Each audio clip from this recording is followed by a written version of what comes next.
You see the plan? Today, tomorrow and possible this week before Saturday, I want to finish 3 chapters, 3 small chapters from volume 2, which are atom, nuclei and semiconductor. So, if you cooperate, we will be done with that. These chapters, I mean volume 2 itself, completely volume 2, except ray optics, is very simple. Scoring part of the whole physics is volume 2. So, if you see those who are getting good marks in the board examination, they definitely are strong in volume 2. So, volume 2 needs less effort and you can gain more marks. Advantage is that. Volume 1 needs more effort to get more marks. But in volume 2, the efforts needed are less and the marks are more. So, don't miss any marks from volume 2. Today, not only we will learn atoms chapter, I will also tell you what is important from each part.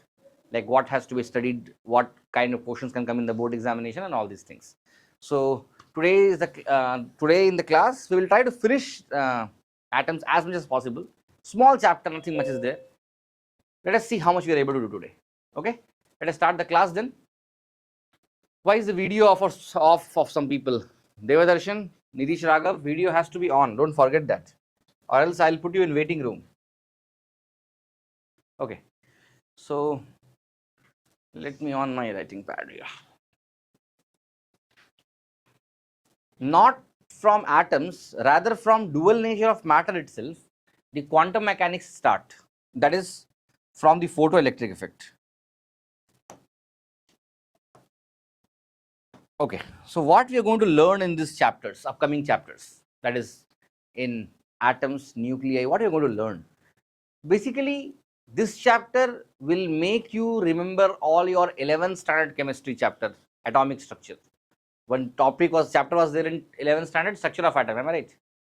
Same thing is going to repeat here in the way of physics, but even then, Thomson's model, Rutherford's model, alpha scattering experiment, postulates, observations, conclusions, limitations, Bohr's quantization model, its postulates, and then how do you, some physics terms will be there, that how do we calculate distance of closest approach, and energy levels, Lyman series, Balmer series, Paschen series, P-Fund series, bracket series. These things you studied in chemistry already. It is going to once again come back now in this chapter. So, somewhere it is a known topic to you, you will not have much problems. Let us start. Okay. So, first topic in this chapter. So, I hope you understand what you are going to learn. In this chapter, you are going to learn about the atom, its structure, and what we know today about the atom, how it behaves. So, it starts with the atomic models of atom, and the first model was given by whom? The first atomic model was given by whom? Sir J.J. Thomson. So, first model, give the heading as Thomson's atomic model. In atom chapter, the first topic, least important topic, but still it is there, is Thomson's atomic model. Thomson's atomic model. So, Thomson was the first person to talk about the model, and his model is very famously known as plum pudding model, isn't it? So, he gave a model which is called as plum pudding model, and in various parts of the world, they have given their own names, whatever name you want to give. I have read some books, they tell about the model as watermelon model. Some place I have read, they are talking about payasam model. Seriously, I have seen this kind of texts written in some places. So, it totally depends upon how you take it first. It totally depends upon how you take it. So, there are different ways this model can be written. So, but Thomson did not use any other word, no watermelon, no payasam, nothing else. He told only one thing, that is plum pudding model. And his observation was very simple. He said that in the atom, like how in plum, if you know what is pudding, pudding is something which we eat after dinner or after lunch. I don't know how they eat in Western countries. In India, we do that. After having a heavy lunch, then we want something sweet, and then we try to eat something, custard, something. So, imagine pudding. On the pudding, there are some plums. Again, in India, we don't use plums much. We use raisins, we use cashew, all these things. So, imagine something like that. So, you have the whole pudding. On that pudding, you have some plums embedded. That was the model which was told by Thomson. He said that the atom consists of positive core. The whole thing is positive, like the whole pudding is positive, and the plums are the negative charge. So when I say pudding, he told pudding as the positive charges, and when he says plum, he talks about the negative charges. So I hope you know that Thomson's model today has only historical importance. Everybody knows it is wrong. Atomic model is not like that. But why we are studying about it? Because one thing which he told is still valid today also. One thing that Thomson told in the first is valid even today. What is that? One of the postulates of Thomson's model is valid even today. What is that postulate? Anybody can tell? Loudly, loudly. Is it so? Is it like positors are spread throughout the atom today? No, it's only in the center of the atom. That's the reality, isn't it? In nucleus. Then what is true? What is true even today? Anybody? Nobody has any idea about this? What postulate of Thomson's model is still valid today? Everybody, online people, Preetika. Something I think. Yeah, Andrew, please go ahead. Loudly, loudly. Was made of positive and negative charge. Okay. But that is not something which we are remembering today. That is not told by Thomson. He never told that it is mass is in the center. He never told that. Yes, Preetika, I took your name. If you can say something.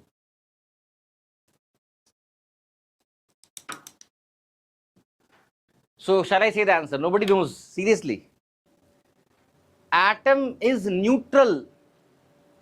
Atom is neutral. Who told that? Thomson told that during those time itself. He said that atom as a whole is what? Is neutral. It means he told the amount of positive charges and negative charges are same. It is valid even today. Atom is neutral, right? Until you ionize it, until you take an electron from it. It is neutral. So atoms are neutral. It means it has equal amount of positive and negative charges, which is still valid today out of all the postulates that he gave. Everything else that he told was discarded by his student Rutherford. Rutherford told, no, it is not true that we have positive charge as whole and negative charge as embedded. Everything is wrong. But only one thing is valid even today, which is atom as a whole is neutral. It has equal amount of positive and negative charges, right? So that's all about Thomson's atomic model. Nothing much to speak about it. It has no importance today except the historical significance. Since it is first thing to be discovered or found, we still remember it. Significance. Okay. So we will go to the next model, which was told by whom? His student Rutherford. So shall I go to the next page? Nothing much is there on the board. So next, Rutherford's model. Those who know about Rutherford, he was not the one who did the experiment. Are you aware about that? Rutherford was not the one who did the experiment. He gets the credit today. Till 12th standard, people don't know even, they don't know the name of the person who did the experiment. They think Rutherford has done the experiment, but no. There were two students of Rutherford, namely Geiger and Marsden. Geiger and Marsden. They were the students of Rutherford. And he told both of them, go conduct experiment with the help of a gold foil and alpha particles. That experiment became very famous. Experiment was called as what experiment? Alpha particle scattering experiment. Alpha particle scattering experiment was conducted by whom? Geiger and Marsden, under the supervision of Rutherford, obviously. So Rutherford supervised, but the experiment model setup, everything was done by two not famous, but two people, scientists only. Their name was Geiger and Marsden.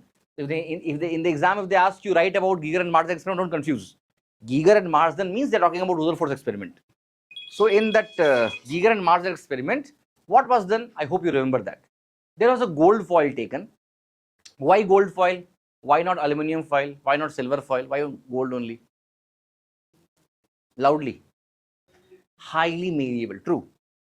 Gold has a tendency to be beaten into thin sheets.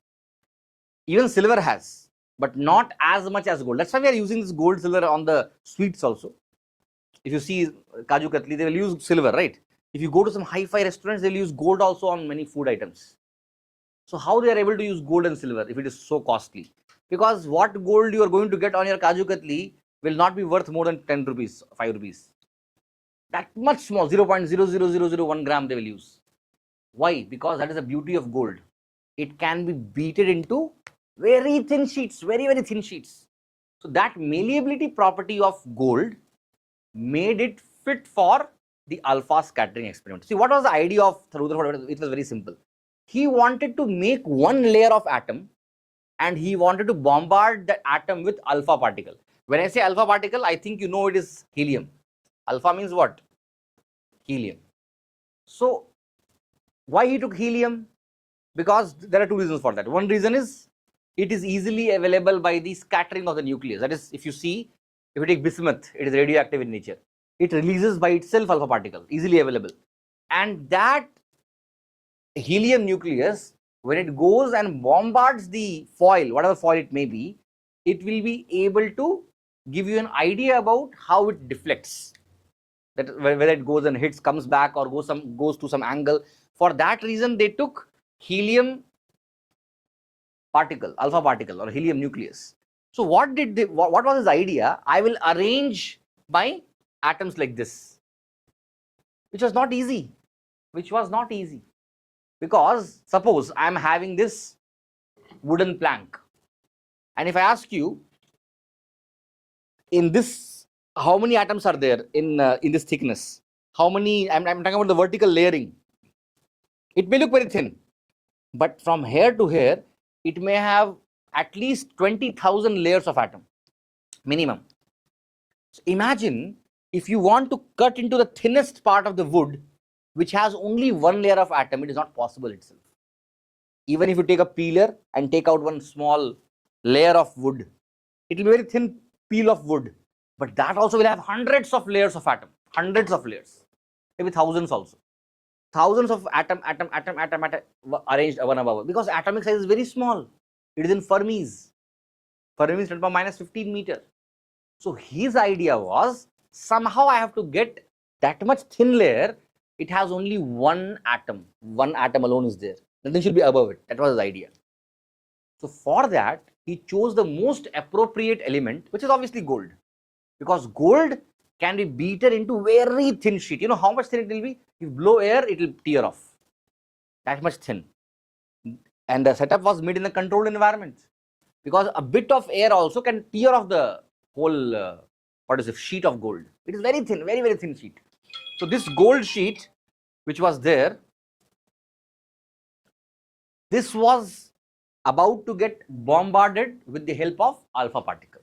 So what he did, I'll talk to you about the setup of this experiment.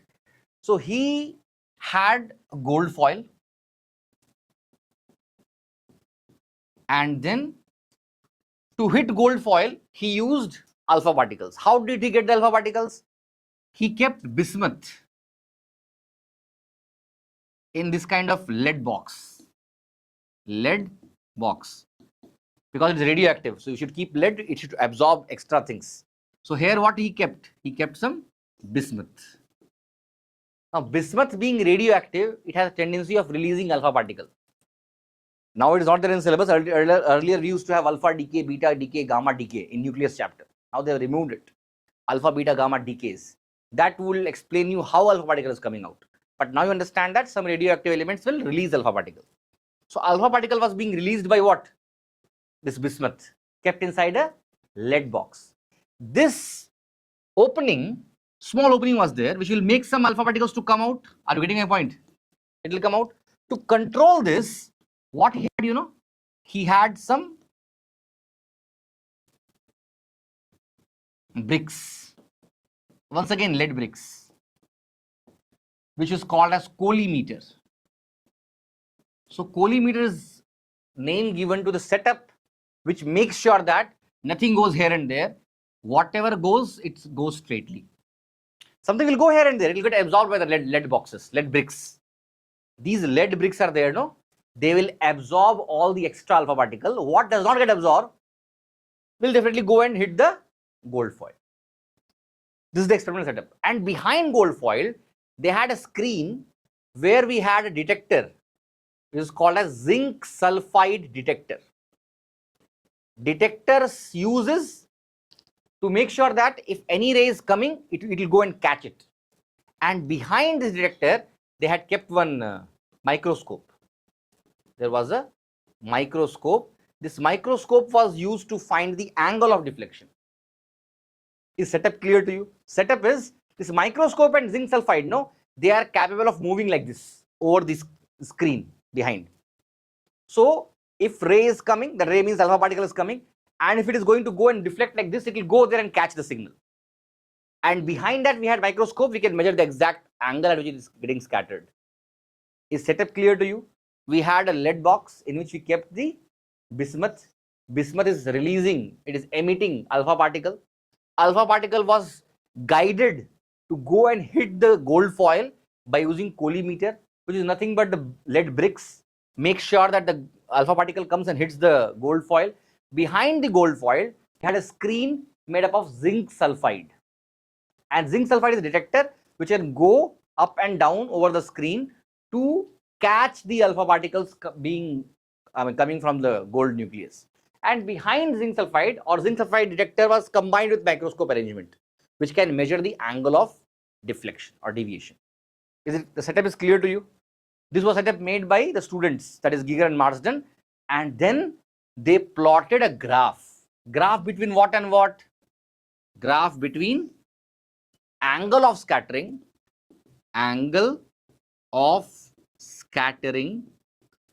and number of particles getting scattered. Number of particles scattered. From this chapter, very important graph is this graph only. It is like every year you see some questions coming from this graph. Either they will ask you draw the graph itself, or they will ask you some information from the graph. Even in NEET and JEE, you will have questions coming from this graph. Atoms chapter, one of the most important part is the graph in Rutherford's experiment. One of the important parts. So remember the graph, how it is drawn. So if you see NCERT book, anybody has volume 2 book? So if you see NCERT book, you can see that the graph is something like this, that everybody can remember like this. This is the graph. But you should remember here particles are there, 10 to the power 1, 10, that is 10 to the power 2, 10 to the power 3, 10 to the power 4, like that. And this side you have 20 degree, 40 degree, 60 degree, 80 degree, like that. You have degrees here. So this curve was plotted by this Giger Marsden, and with this result, they went to whom? They went to Rutherford. So they went to Rutherford and they told, see, this is the experiment results. Now you give some conclusion from there. So after this experiment was conducted, Rutherford gave the observations from this experiment, which is the again important part of this chapter, this topic. So I hope you have drawn this. Can I go to the next page? If you want to take time, to take 2 minutes, draw it fast. Then we will talk about the observations made. Make it fast, then I will talk about the observations made.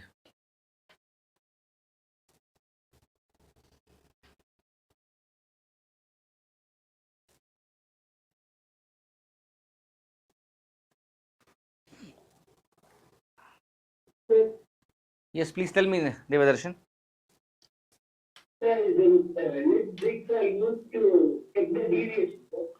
Lead bricks were used to absorb all the alpha particles which is not going straight. If something comes out like this, it will go and absorb it. If it is not there, it will go out, right? It wants to control that. We want to make sure that whatever alpha particle is coming, they don't get scattered here and there. They properly go and hit the gold foil in a straight path. For that reason, they use lead bricks.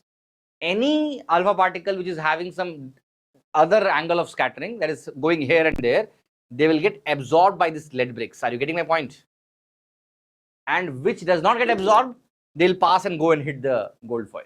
So either it has to get absorbed or it has to go and hit the gold foil. No other option is there. Because alpha particles are not safe for the human beings also. Yeah, they are radioactive particles. Yeah.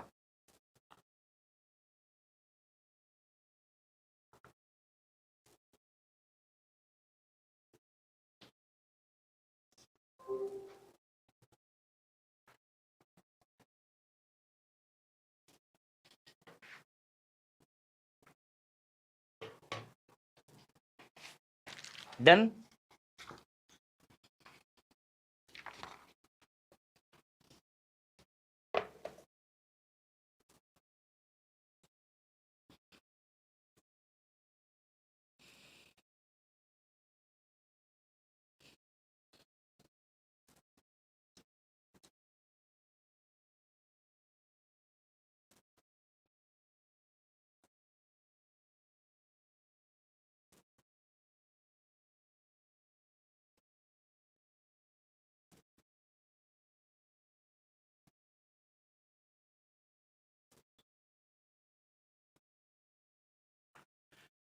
Shall I talk further?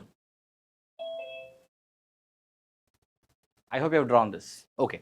Let us talk about the observations made by Rutherford. So for each model, that is for Rutherford's model and Bohr's model, important things are two things. One thing is postulate, one thing is observation. So what are the observations made in this experiment? Write the first observation. Write it down. 99.86% of the particle. Write that. 99.86% of the particle went undeviated. Went undeviated. Went undeviated. It means it just passed straightly, no deviation. What does it mean? It means how much deviated? Only 0.14, right? That also you write. 0.14% of the particles only got deviated. Only got deviated.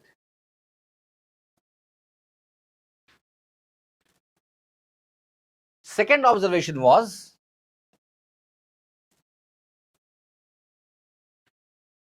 very few particles, you can write in bracket 1 in 8,000, that much less.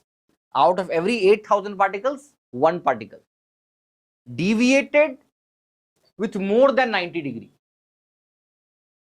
1 in 8,000, that is the ratio of the particles that deviated with more than 90 degree deviation. Okay. And third observation you can write 1 in a million. 1 in a million. Million means 10 to the power 6. You can even write 10 to the power 6. 1 in a million. 1 in a million particles. 1 in a million particles were deflected by 180 degree. 1 in 1 million particles were deflected by 180 degrees.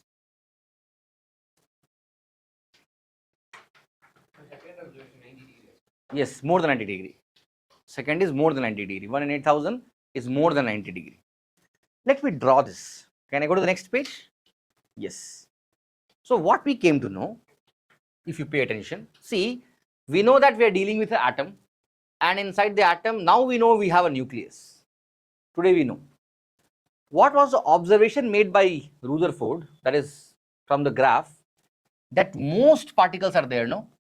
They were going like this. Are you getting my point? Undeviated, straightly it will go, most particles. Very few particles, you see how what will happen? They will deviate like this. Why it will deviate? Because it is positive, it is also positive, it will have some deviation. Very few, that is 1 in 8,000 will deviate with more than what? 90 degree. And 1 in 1 million particles, they came like this and they went in the same path back, which is called as 180 degree reflection. or also called as rebounding. So the way it came, in the same way it went. Came and went back. Do you think they'll be able to touch the nucleus? Never. They came very close, and how much close they came, that is only called as what? Distance of closest approach, R naught. R naught means distance of closest approach. Distance of closest approach. It means what is the closest distance up to which helium particle could reach the nucleus. They can never go and touch the nucleus. But how much close they reach, that the distance between that, this is called as R naught. From here to here is called as R naught. Okay, we'll find the value of that now. But this diagram is clear to you. Most particles undeviated. Few particles, only 0.14% got deviated. In that, 1 in 8,000 only deviated with more than 90 degree, and 1 in 1 million deviated with 180-degree deflection. All these observation gives some ideas to us. The first idea, which will become the positive, I'll give the notes for that. That is, the whole atom is almost empty. Since 99.86% of the particles are going undeviated, it means, you know what? It means that most space inside the atom is empty. This room is there, right? You know how the atom will be? If I magnify the atom, this whole room is an atom. If I draw a dot here, no, a dot is nucleus. Imagine the proportion of the nucleus in the atom. If this room is an atom, then the nucleus is a dot drawn here, dot. That much only is nucleus size in the whole atom. That's why whatever rays are coming, not deviated. It is simply passing through it. So the first observation of Rutherford's model gave the first postulate. What is the first postulate? Most space inside the atom is empty. I'll give notes for that. Wait for some time. What else we observed? Since some particle is getting deviated, it means some positive charge is definitely there. So we cannot deny it is not there. It is there. So second observation will be positive charge is existing. Where it exists? It exists in the center of the nucleus atom. So second observation postulate we will tell, which will be most space inside the atom was empty, but the total positive charge and obviously the mass is concentrated at the center of the atom, which will be called as nucleus. Okay, this postulate we will write now, but before that, give the heading as distance of closest approach. Let us try to find the value of it. Distance of closest approach. Everybody, please pay attention. I'll give time for copying. See how I'm deriving it. This derivation is really important and very simple also. We'll derive the formula for this now. So you know that in the previous page I have drawn, and you know that this alpha particles comes out and they will have some kinetic energy. In this experiment, see, we can use any radioactivity, we can use any alpha particle, but what Giger and Marsden used had kinetic energy of approximately 5.5 MeV. In modern physics, that is in dual nature of matter, atom, nuclei, semiconductor, you will be talking in terms of MeVs only for energy. We will not use joules much, we will use MeV. What is MeV? What is 1 electron volt? 1 electron volt is 1.6 times 10 to the power minus 19 joules. And what is MeV? Million or mega, whatever you call it, 10 to the power what? 10 to the power 6. So 1 MeV is 10 to the power 6 EV. Understand this. And then when you want to convert EV into joules, you have to further multiply by 1.6 times 10 to the power minus 19. It will not be required much, but suppose if you want to convert for some numerical MeVs into joules, then MeV to EV conversion is 10 to the power 6 and EV to joule conversion is 1.6 times 10 to the power minus 19. Coming back. So the kinetic energy what was possessed by the alpha particle in this experiment was 5.5. Later they had a lot of time this experiment and they have used different kinetic energy also, like 7.5, 8, like that MeVs.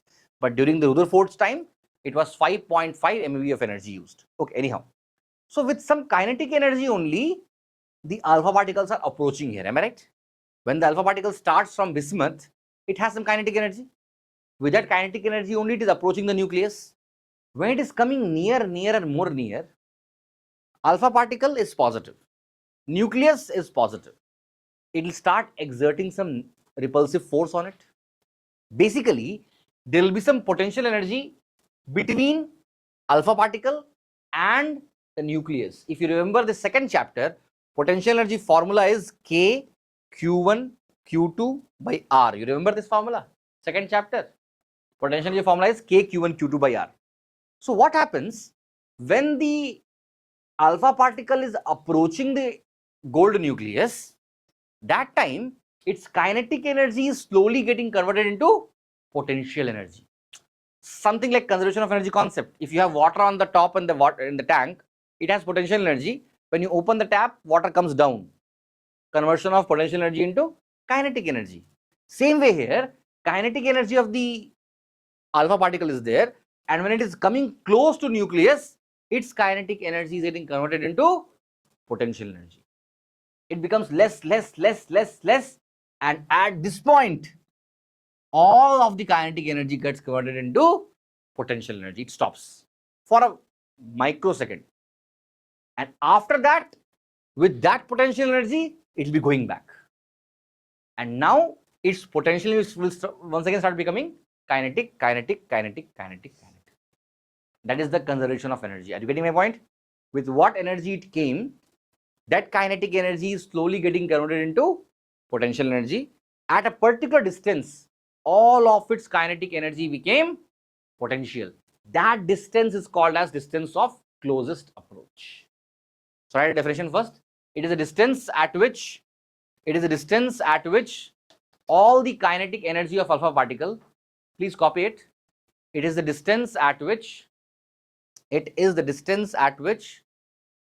all the energy of alpha particle, kinetic energy, all the kinetic energy of alpha particle, it is the distance at which all the kinetic energy of alpha particle gets converted into potential energy, gets converted into potential energy, gets converted into potential energy. So now you please pay attention. So what I told now, kinetic energy, which is half mv square, will become equal to what? Potential energy, which is K Q1 Q2 by R naught. Do you agree with me? I will give time for copying. Understand, very simple derivation. Understand this now itself. Okay. So I can write 1 by 2 into mv square is equal to K. What is Q1? Charge of helium is how much? What is the helium's charge here? Loudly. Charge of helium is how much? 4 is mass here. 2. I wrote here also helium. What I wrote? 2, 4 I wrote. No, somewhere I wrote helium, right? Where I wrote? Yeah, 2, 4. What is 2? Atomic number. That is only the charge, no, here. And what is 4? Mass number. That is the mass number of protons and neutrons. Very bad condition. So charge of helium will be 2e, obviously. And what is the charge of gold? Gold's atomic number, you know? Forgot. That is not a number. What is the number of protons, or what is the atomic number of gold? 79 actually, I think, if I am right. Let me also confirm. I am not chemistry. Yeah, 79. So let us not write that now. I am just writing ZE. Z is the number of atomic number of gold. Okay. Z is the atomic number of gold. 79 exactly, divided by R naught. I further solve it. So it becomes half mv square is equal to 2kZe square by R naught. Am I right? Yes. So from here I can write R naught is equal to 4kZe square by, or I can open k here to cut out some things. It may help, I think, but it will become epsilon naught and all these things. 1 by 4 pi epsilon naught if I use. Any advantage I will get? No, tension only I will get. So 4kZe square by mv square. Yeah, that is the formula for distance of closest approach. I can write in another way also. I'll tell you that way also. That is half mv square is there, right? This kinetic energy. If I have the value that already known, I can write kinetic energy is equal to K into 2E into ZE by R naught. Am I right? So I can write from here R naught will become equal to 2KZE square divided by kinetic energy. This also can be written. And we know very well what is the value of, let me erase this first. What is the value of K?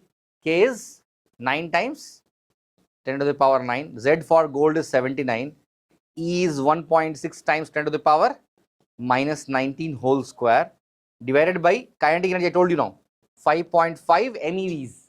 So 10 to the power 6 times 1.6 times 10 to the power minus 19.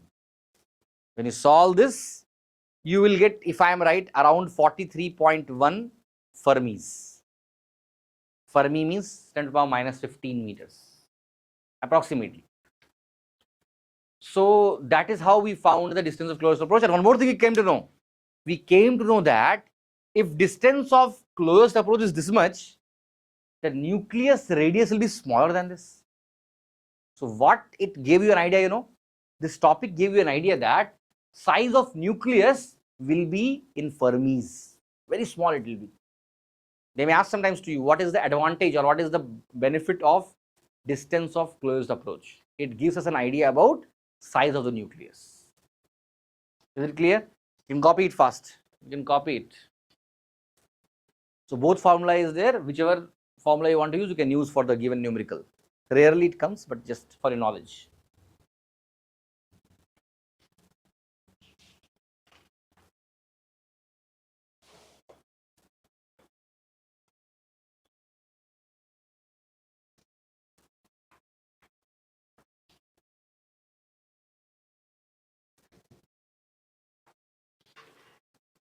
Make it fast.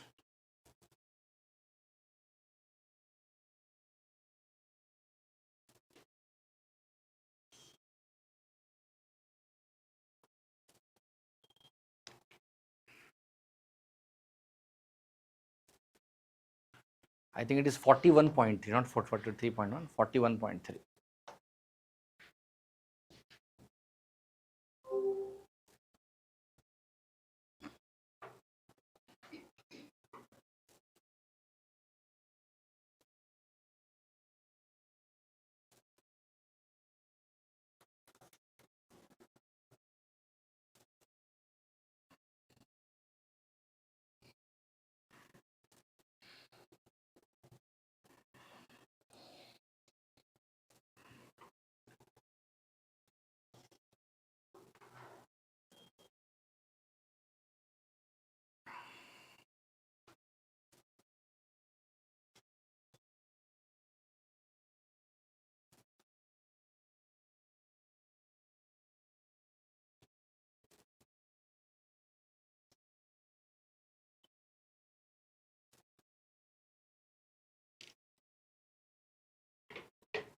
Have you copied this?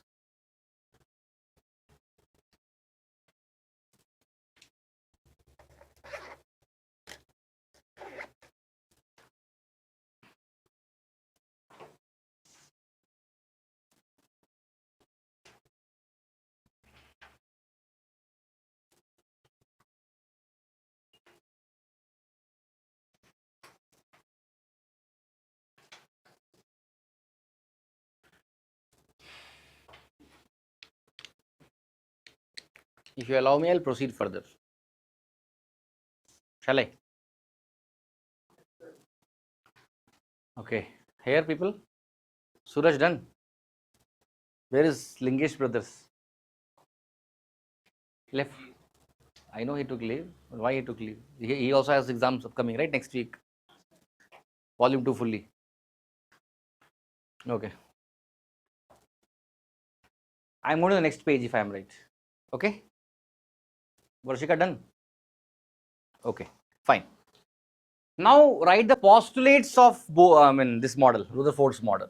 Write the postulates of Rutherford's model.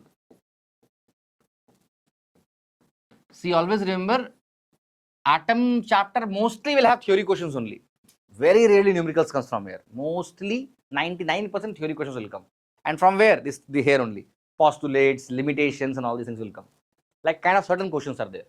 So write the postulates. The first postulate is, as I said before sometime, same thing. Most space inside the atom is empty. Most space inside the atom is empty.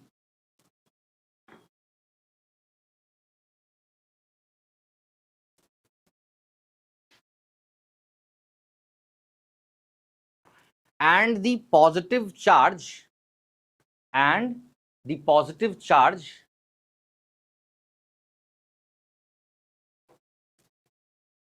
mass, and I wrote 2 times and, okay, positive charge and mass is concentrated in the center of the atom. Positive charge and mass is concentrated in the center of the atom. Charge and mass is concentrated in the center of the atom. Second postulate is continuation of Thomson's model. What is that? Neutral, right? Atom is electrically neutral. Second postulate is atom is electrically neutral. Please copy these things. Atom is electrically neutral. It means it has equal amount of negative charge as the positive charge. It means it has equal amount of negative charge as the positive charge. So if, have you written that? So if we talk about negative charge, who will give negative charge? Electrons will give negative charge. Now he also spoke about these electrons, right? Third postulate, Rutherford told that, right? Third postulate is electrons revolve around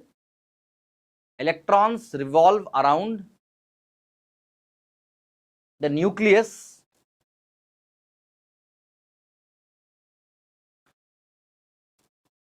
in circular orbits, and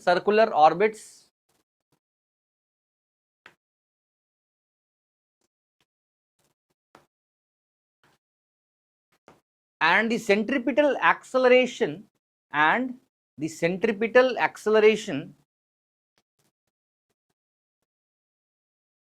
needed for the electron to be in circular motion, centripetal acceleration needed for the electron to be in circular motion, is provided by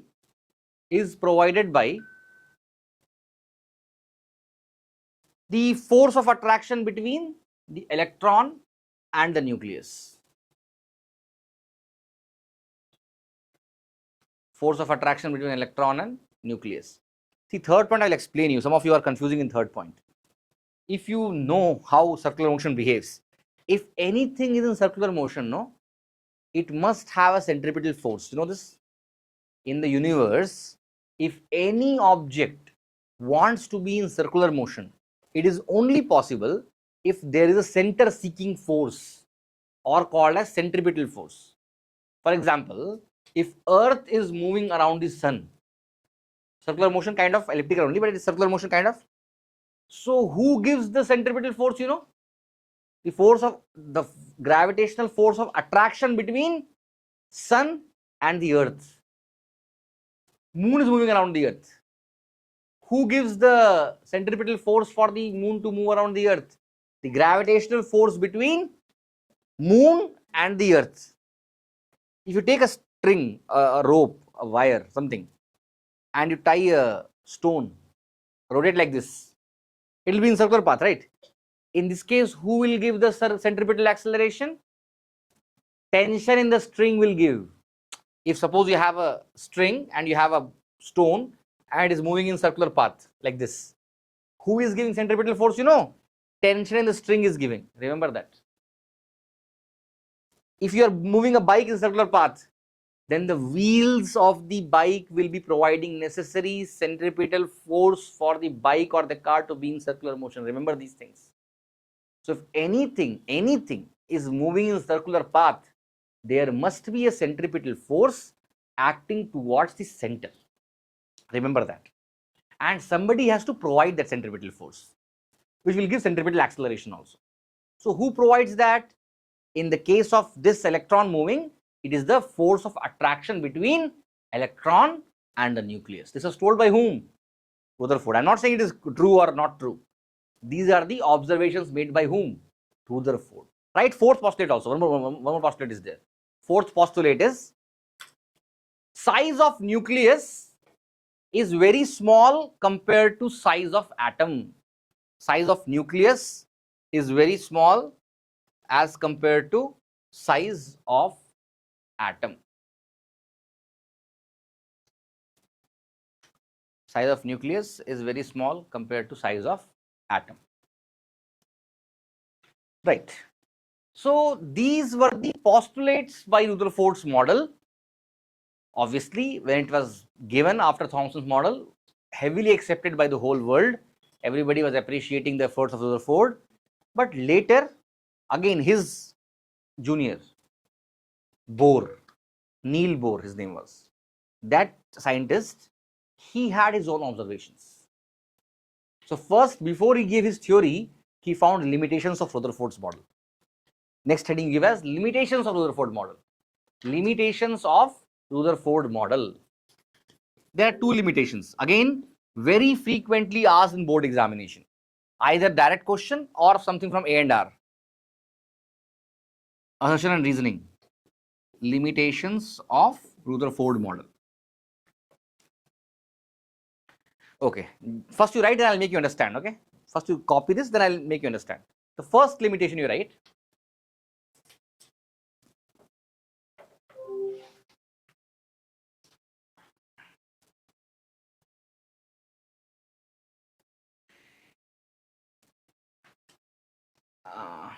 If electrons move in circular orbits, if electrons move in circular orbits, if electrons move in circular orbits,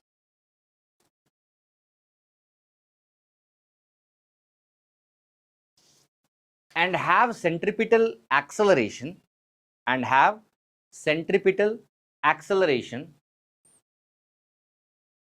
and have centripetal acceleration,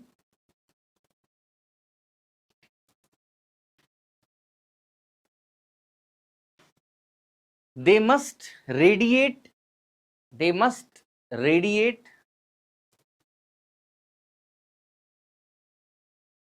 electromagnetic waves.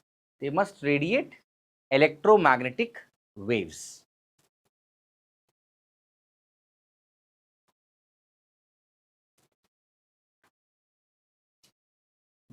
You can put a full stop and continue writing. This should lead to decrease in the energy. This should lead to decrease in energy, and the radius of the electron should become lesser and lesser, and radius of electron should become lesser and lesser,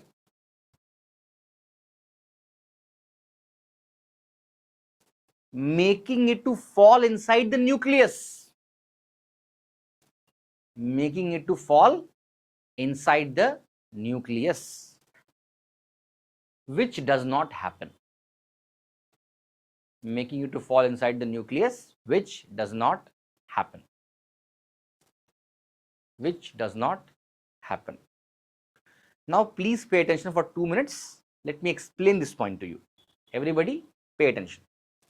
Rutherford has told electrons are moving around the nucleus in circular path, right? If it is moving in circular path, he told acceleration is there. Who is giving acceleration? attraction between electron and the nucleus, giving the centripetal force. Centripetal acceleration. If you remember your electromagnetic waves chapter, when I told you what is the source of electromagnetic wave, what was the answer for this question? It comes very frequently in the exam. What is the source of electromagnetic wave? What is the answer? Accelerated charged particle. Very good. So accelerated charged particle creates what? Electromagnetic waves. Now here Rutherford is saying that the electron is accelerated. Electron is a charged particle. If it is accelerated, it will emit electromagnetic waves. What is the meaning of electromagnetic wave? It can be infrared, it can be ultraviolet, it can be radio, micro, whatever it may be. Something will get emitted outside. If something is getting emitted outside, its energy is reducing. If its energy is reducing, then its size of this radius should reduce because it becomes more lesser energy. So if this is the nucleus, if it is moving like this, its energy reduced. It should have lesser radius, lesser radius, lesser radius, and ultimately should fall inside the nucleus. If it is radiating energy, if electron is accelerated, it must radiate electromagnetic wave. If it is radiating electromagnetic wave, its energy should be reduced. If its energy is reduced, then it must fall down inside the nucleus at one point of time, which never happens. This is the first limitation of Rutherford. Did you understand this? This is the first limitation of Rutherford's model. Second, you write.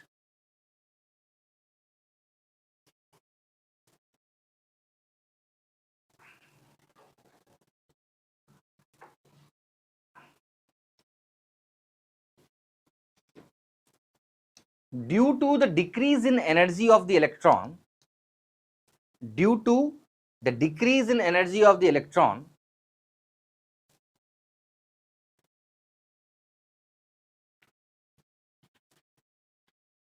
different spectra of electromagnetic waves, different spectra of electromagnetic waves, different spectra of electromagnetic waves should have been radiated,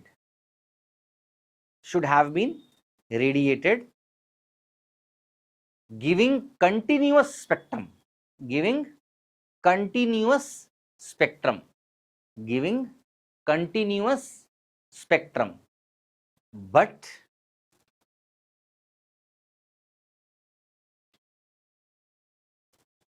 the spectrum of an atom was found to be line spectrum. But spectrum of the atom was found to be line spectrum.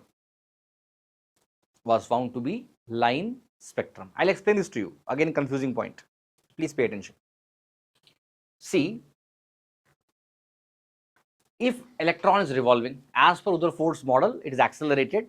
As per his model, it is radiating energy and becoming less energy, and is reducing, it is becoming more closer to the nucleus. If it is radiating, see, initially it has more energy. It is radiating some spectrum. When energy becomes less, it cannot radiate the same spectrum, right? If it is radiating, suppose in beginning it radiated ultraviolet, then it must radiate visible, then infrared. It should keep on changing. So an atom should have a continuous spectrum, changing spectrum. But when later we found that atom has only one color spectrum. For example, if it is copper atom, it will always radiate blue color. So single spectra, that is called as line spectra, was observed of atom. But as per Rutherford's theory, it should not have single spectra, it should have continuous spectra, which was the second limitation of Rutherford's model. Is it clear to you? See, the point looks very clumsy, but if you understand it, it's a simple point only. Tell me there, Devadarshan. Can I? I'll explain again. Please pay attention. So what did I say now? You know that the energy of the electron is, as not I'm saying what is happening, I'm saying Rutherford's model. Rutherford's model says that energy of the electron keeps on changing as it comes in the circular path. If energies keep on changing, Devadarshan, then obviously its radiation should change. If it has more energy, if it is emitting ultraviolet radiation, energy reduced, visible radiation, further reduced, infrared radiation. So its radiation should keep on changing as per Rutherford's model. But what we found later, if there is a particular electron, particular atom, it always releases only one spectra. If it is one color, it will be only one. If it is infrared, only infrared. If it is ultraviolet, only ultraviolet. If it is blue, it is only blue. Like that, every atom has line spectra, not continuous spectra, which was found later, which proves Rutherford's model has some problem. Is it clear, Devadarshan? It means atom has line spectra, but as per Rutherford's theory, it should have continuous spectra, which was not there. These were the limitations of whose model? Rutherford's model. Later, it gave rise to another scientist. His name was what? Niels Bohr. So Bohr gave his model, which is even accepted today with some modifications. Bohr gave its principle, and many people came and gave their own rule. But now the most accepted model is of whom? Bohr's atomic model. Give the heading as Bohr's atomic model. So, what new thing Bohr did that his model is more accepted? I'll tell you about that. See, when all these discovery was taking place, right? That is models of atom, knowing about passing alpha particle, bombarding, finding the structure of atom by Rutherford's model and Thomson's model. That time, parallelly, there was a person, his name was de Broglie. I have talked about de Broglie in the wave optics class. So de Broglie was insisting that in the universe, everything has dual nature. That is ray nature and wave nature. That's how the chapter came, dual nature of matter and radiation. And if I have taught you wave optics, you have learned in the class itself that in wave optics, we study about the wave nature of light, and wave nature of particle will be studied in the next chapter, dual nature of matter. So if it is a particle, it has dual nature. So as per Rutherford's model, it is having only one nature, it's moving in a circular path. You know what Bohr told? Bohr told that why it has to move in circular path. What moving in circular path? It is moving in wave path. Suppose this is the orbit, no? As per model of Rutherford, how it moves? Like this it moves. As per Bohr, it moves like this.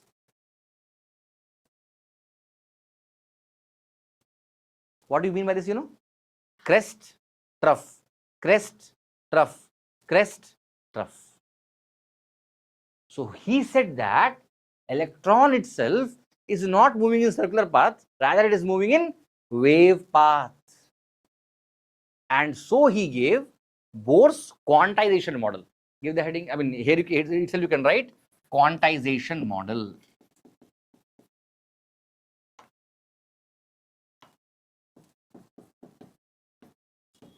You know what did he say? He said that, please pay attention, I'll give time for writing, please pay attention. He said that how many waves a particular electron will make in orbit is depending upon the orbit number. That is, his theory was n lambda is equal to 2 pi r. I'll talk about this now. N lambda is equal to 2 pi r means if it is first orbit, we will have only one wavelength. If it is second orbit, we will have two wavelengths. If it is third orbit, we will have three wavelengths. For example, let me talk about this. For example, if I am having this nucleus, I have first orbit, I have second orbit, I have third orbit. Rutherford's model. How the electron is moving, no? If it is third orbit, electron is moving like this. Crest, trough, crest, trough, crest, trough. Because why three waves came, you know? Because it is third, n is equal to how much here? 3. If n is equal to 2, here n is 2, isn't it? So he said, Bohr said, crest, trough, crest, trough. 2 waves only. If it is the first orbit, crest, trough. That's all. So as per him, if the atom has n shells, based upon which orbit you are talking, it decides how many waves it will. That's why he told n lambda is equal to 2 pi r. If it is first shell, it will be 1 lambda is equal to 2 pi r. If it is second shell, then its 2 pi r will become how much? 2 lambda. What is the meaning of lambda, by the way? Wavelength, isn't it? But what is the meaning of wavelength? One wave's length. Don't think like small class, crest to crest, trough to trough. It is true for small class only. What is the meaning of wavelength, you know? If I draw a wave here, what is wavelength? From here to here is called as one wavelength. I know some of you don't know that distance between two consecutive crests or two consecutive trough is called as wavelength. True. But that does not mean this is the only definition. Why they taught like this, you know, to you in smaller class? Because crest and crest will be in same phase. But now you know, if I take from here to here also it is one wavelength only. If I take from here to here also it is one wavelength only. Our aim is to take from same phase to same phase. That's all. So from here to here it is called as wavelength, one wavelength. So based upon how many, which orbit you are taking, we decide what is the number of wavelengths it's going to make. So because see, if we are going to go for a bigger radius, the wavelength also is increasing. If I'm in the third radius, I'm having more waves. That's motion. So n lambda is equal to 2 pi r.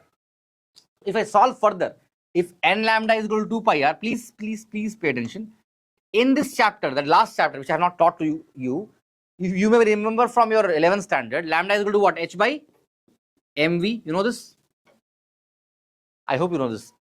Lambda is h by mv. That is de Broglie's wavelength is equal to 2 pi r. So from here you can write n h by 2 pi is equal to, I said mv there, that side, mvr. What is mvr? L, angular momentum. 11th standard, rotational mechanics. Angular momentum is equal to mvr. So from here I can write angular momentum L is equal to nh by 2 pi. You know what is the meaning of this? I'll explain this to you. So I can write this as n times of h by 2 pi.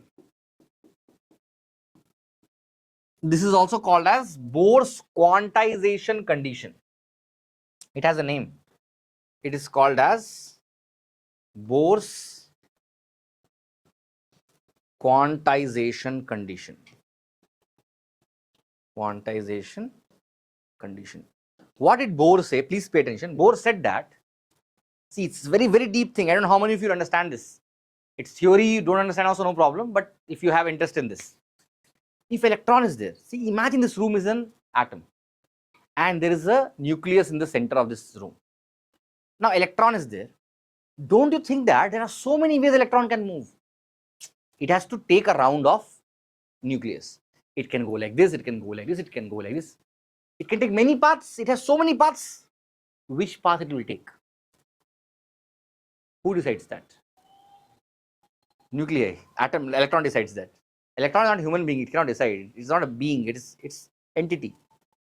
That is decided by this quantization principle only. What did Bohr say? He said that electron will choose to move in that orbit where the angular momentum is integral multiple of h by 2 pi. It means if n is 1, if it is the first orbit, then h by 2 pi, you put the value of h, put the value of pi, you get some value. Wherever the angular momentum is that value, that path only electron will take.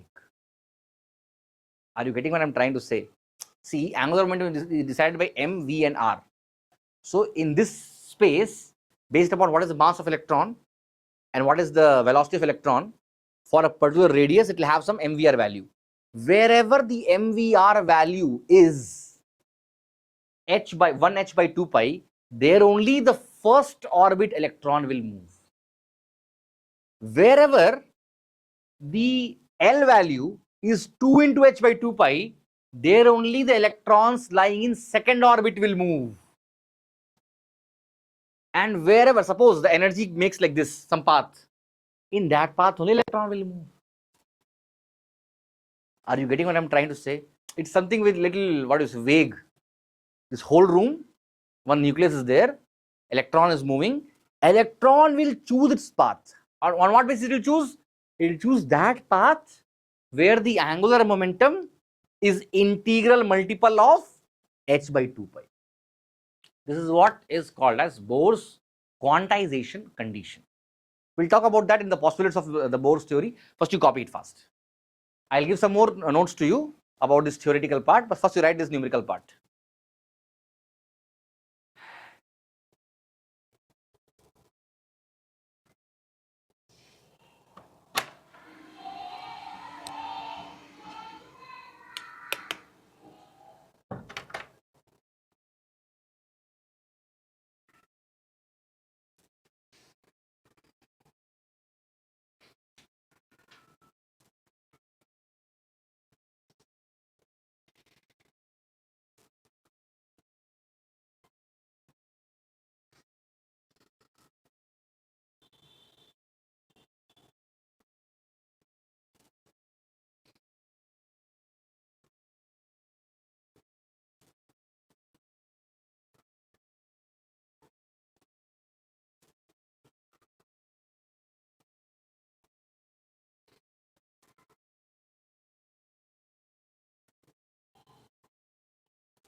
Have you written this? Can I proceed further? If yes, then give the heading as postulates. Postulates of Bohr's model. Postulates of Bohr's model. Postulates of Bohr's model. So, like Rutherford, he also had 4 postulates. The first postulate is in front of you. We'll just write the heading as quantum condition. The first postulate is called as quantum condition. The first postulate is called as quantum condition. And write the statement of it. Out of all the possible circular orbits, out of all the possible circular orbits, out of all the possible circular orbits, electrons are permitted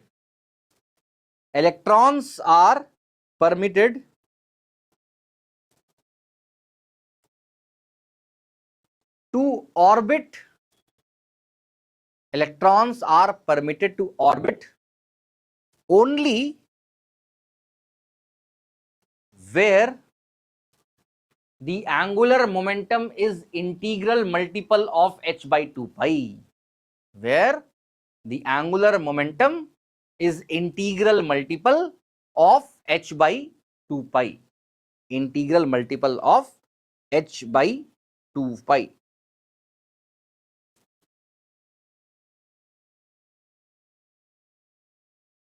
And you can write the equation L is equal to nh by 2 pi. If you want, you can write L is equal to nh by 2 pi. Second postulate is called as nuclear concept, very similar to Rutherford's model. Nuclear concept.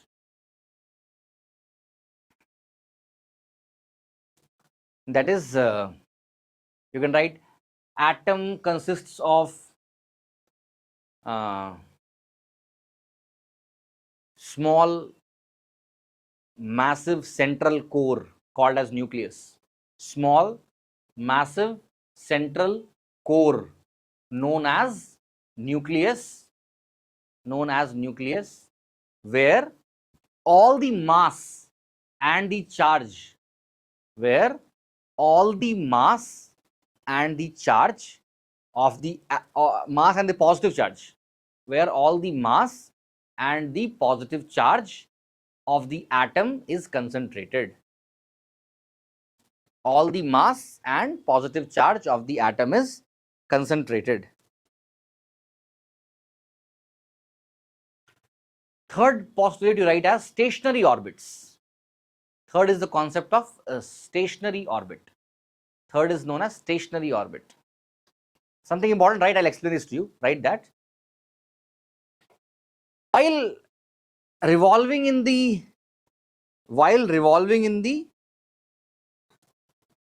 permissible orbits,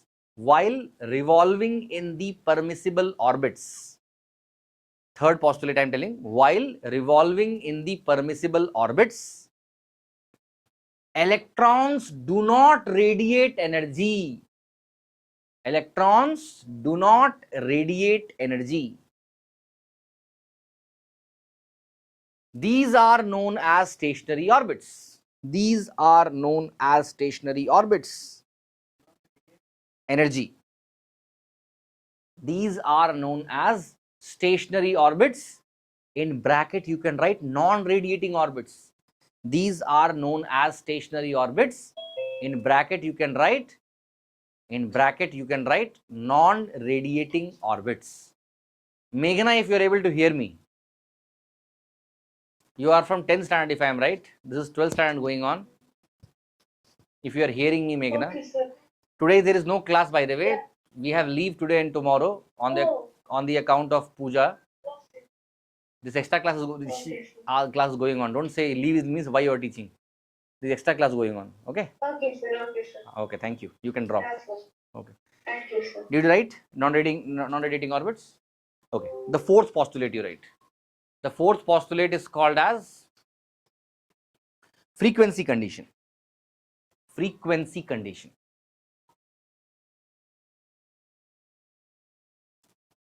Right, very important this thing, right? An atom can emit or absorb radiation. An atom can emit or absorb radiation in form of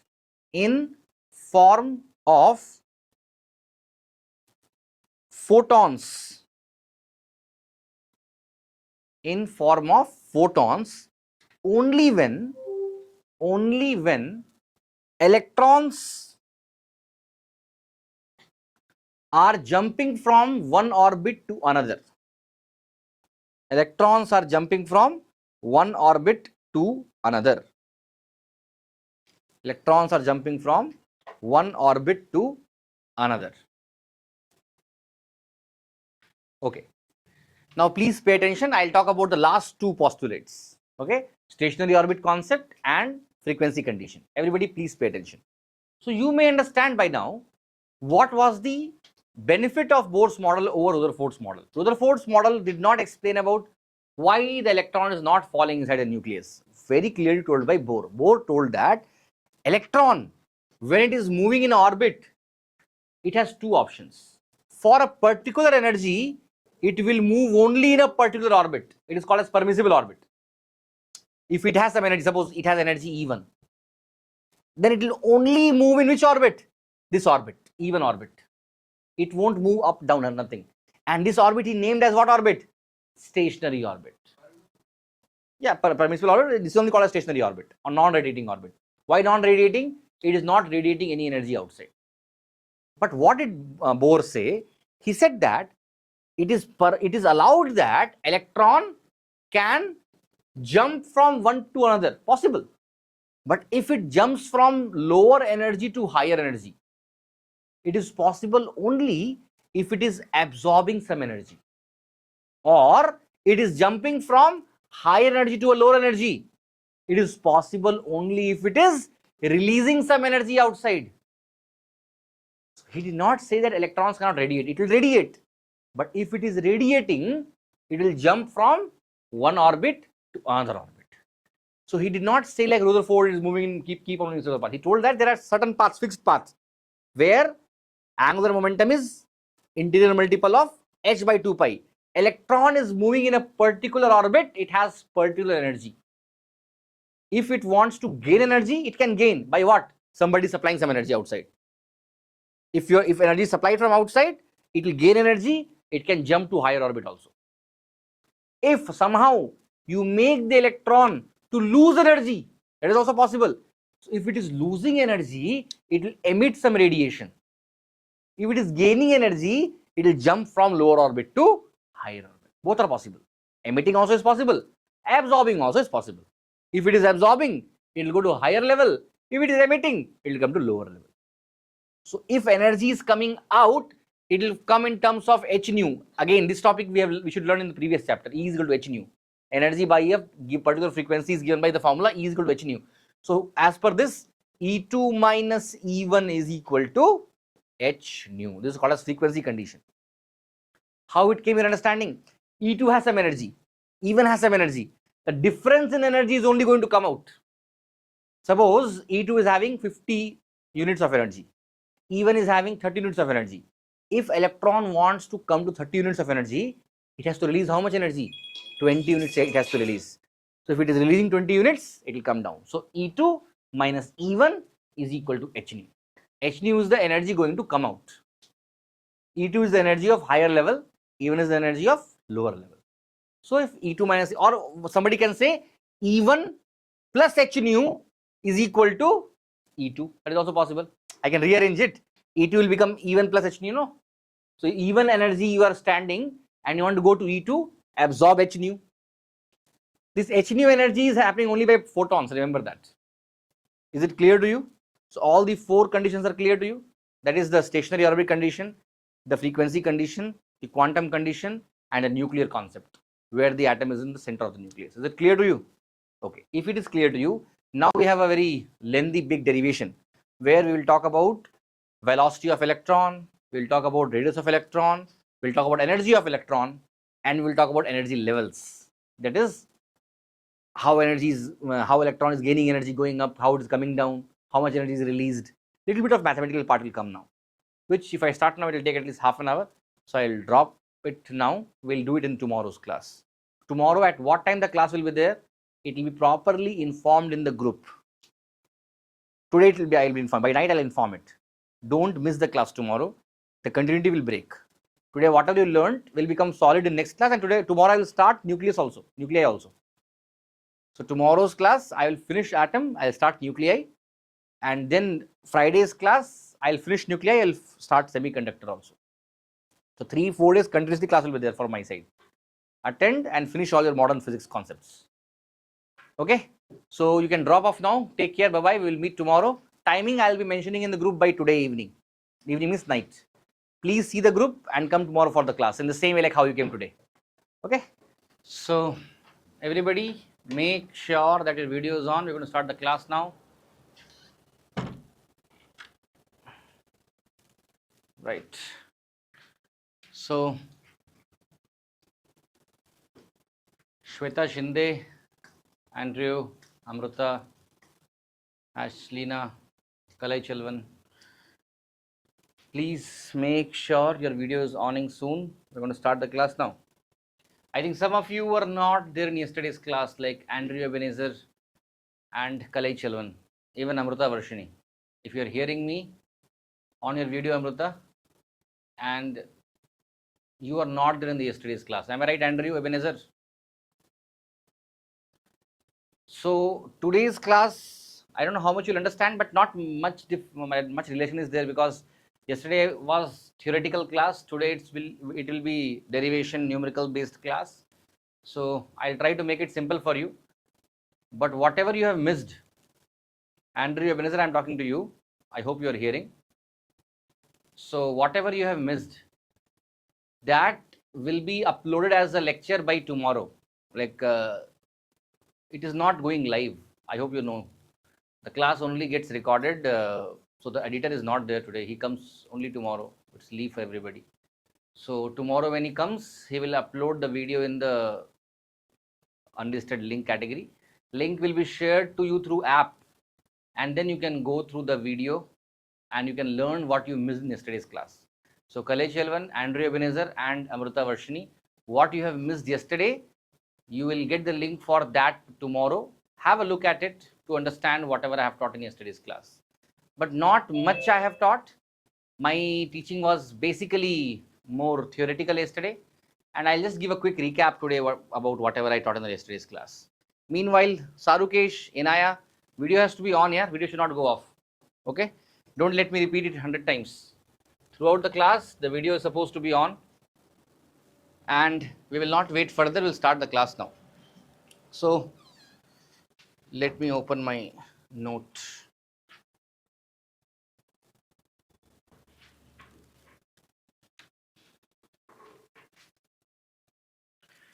Yeah.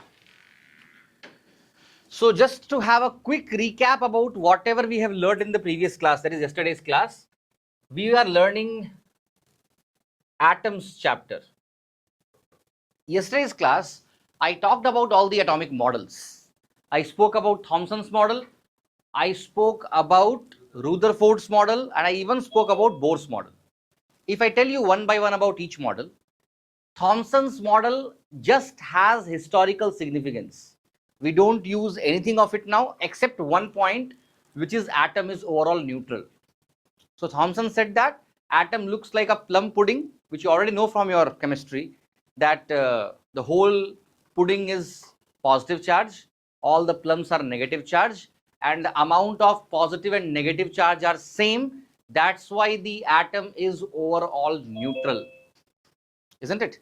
Then we talked about the Rutherford's model. Rutherford's model was confirmed with an experiment conducted by two students of Rutherford. Their name was Geiger and Marsden. So Geiger and Marsden, they conducted the experiment, very famous experiment, which is called as alpha scattering experiment, where they bombarded the gold foil with the help of helium nucleus, that is alpha particle. So which was emitting by bismuth. So we used bismuth as the element which was undergoing radioactive decay. Alpha was coming out. We kept in a lead box, made a collimeter, and made sure that the alpha particles are straightly going, targeting the gold foil. So to maintain the straight path of alpha particle, we use lead bricks, collimeter we call it. And then behind the gold foil, we had a screen made up of zinc sulfide, and which is a detector and a microscope, which was detecting how much rays are coming at what angle it is coming to measure the angle of scattering. Then we bombarded and we took the readings of angle and number of particles, and we plotted a graph, inversely proportional graph. Something like this came. If you remember the graph, something like this came, isn't it? The graph was drawn between two quantities. One is angle of scattering, the other one is number of particles. We came to know that most of the particles are unscattered, 99.86% to be exact. 99.86% of the particles were undeviated, undeflected, they went straight through the gold foil. 0.14% got deviated. In that, 1 in 8,000 deviated with more than 90 degree, and 1 in 1 million particles deviated with 180-degree rebound. These are the data which was accumulated by Geiger and Marsden and was given to Rutherford. Rutherford studied all these data and he gave his observations. What did he say? He said that most space inside the atom is empty because all the rays are going undeviated. And since there is some deviation, there is some positive charge present inside the atom.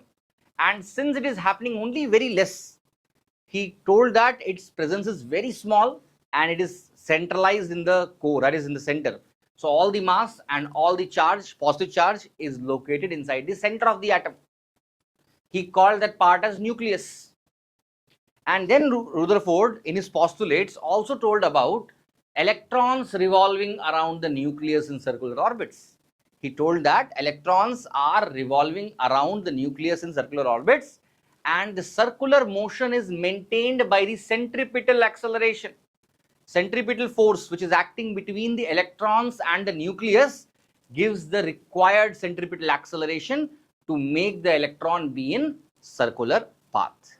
These were the postulates. I gave proper notes to you yesterday. Yeah, I hope you have taken it properly. And then we talked about the limitations of Rutherford's model. We also found, correct. So before we went to limitations, we also found the distance of closest approach.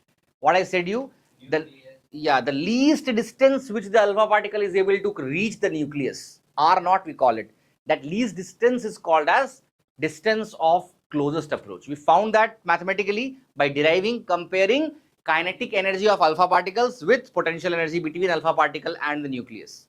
And when we equated both, we got a formula, and by that formula, when you put the values, we got the value of that as 41.3 Fermis, if I'm right, approximately. So approximately the distance of closest approach is 41.3 Fermi. That is the nearest distance which the alpha particle is reaching the nucleus, and which shows that our nucleus is very, very small. It is smaller than 41.3 Fermis. So we got an idea about the size of nucleus with the help of alpha scattering experiment. Then another scientist came, his name was Bohr, who told the limitations of Rutherford's model. So Rutherford model, this question very commonly comes, what are the limitations of Rutherford model? And there are two major limitations. One limitation is his observation of centripetal acceleration. As per him, it is accelerated, and accelerated charged particles creates electromagnetic waves. If electromagnetic wave is being emitted, its energy will be lost. If energy is getting lost, the radius of the electron should reduce, and electron should fall inside the nucleus. Basically, stability of the atom. Stability of the atom was not explained by Rutherford's model.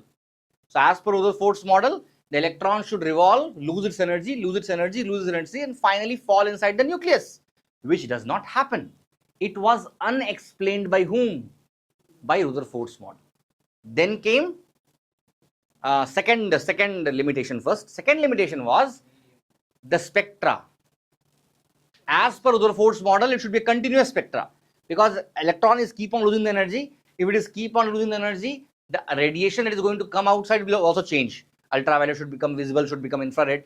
So we should get some continuous spectrum emitted by an atom, but that does not happen. What we see is line spectrum.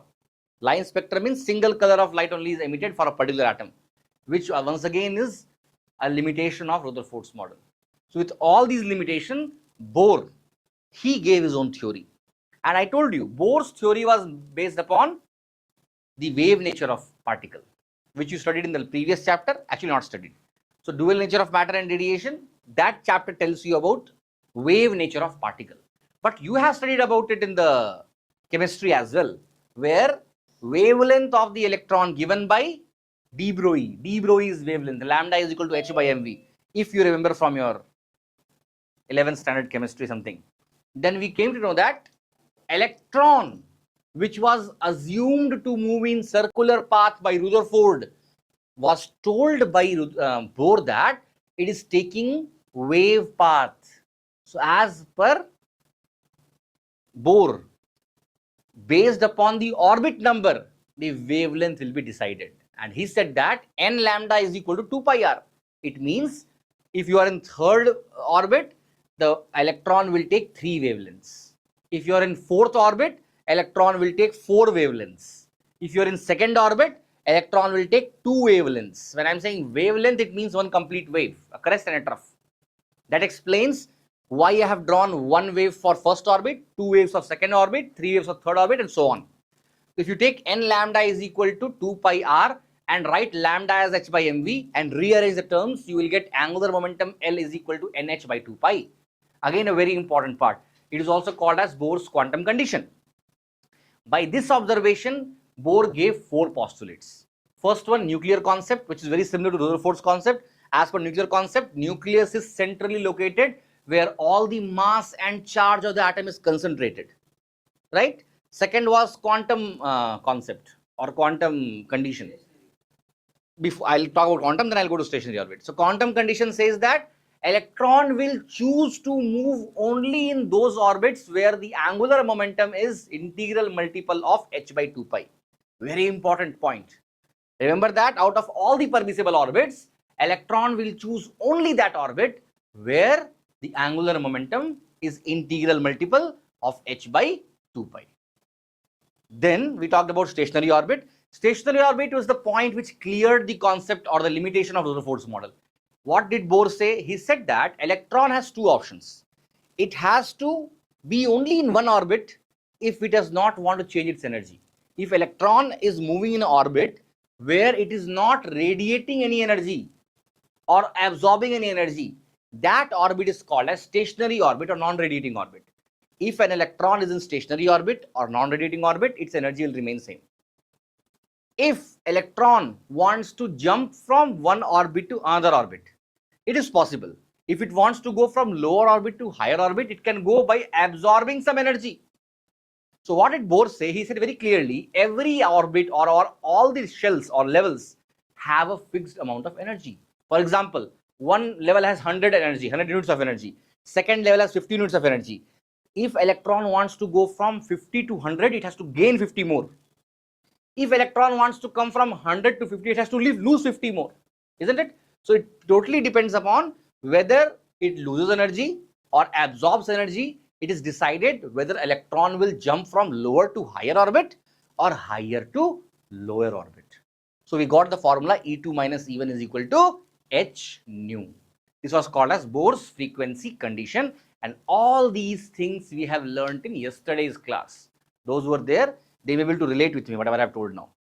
Today, as I said yesterday's class, today we are going to go for the mathematical part of this chapter, where I will teach you about the today's heading. First heading give as that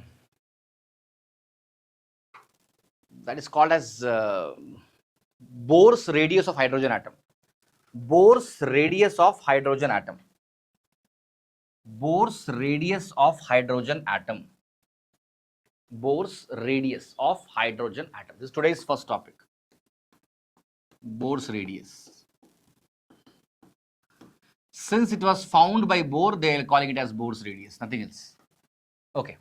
So basically what we are going to find now, we are going to find the mathematical formula which gives you the radius of hydrogen atom. This is applicable for hydrogen as well as hydrogen-like atoms.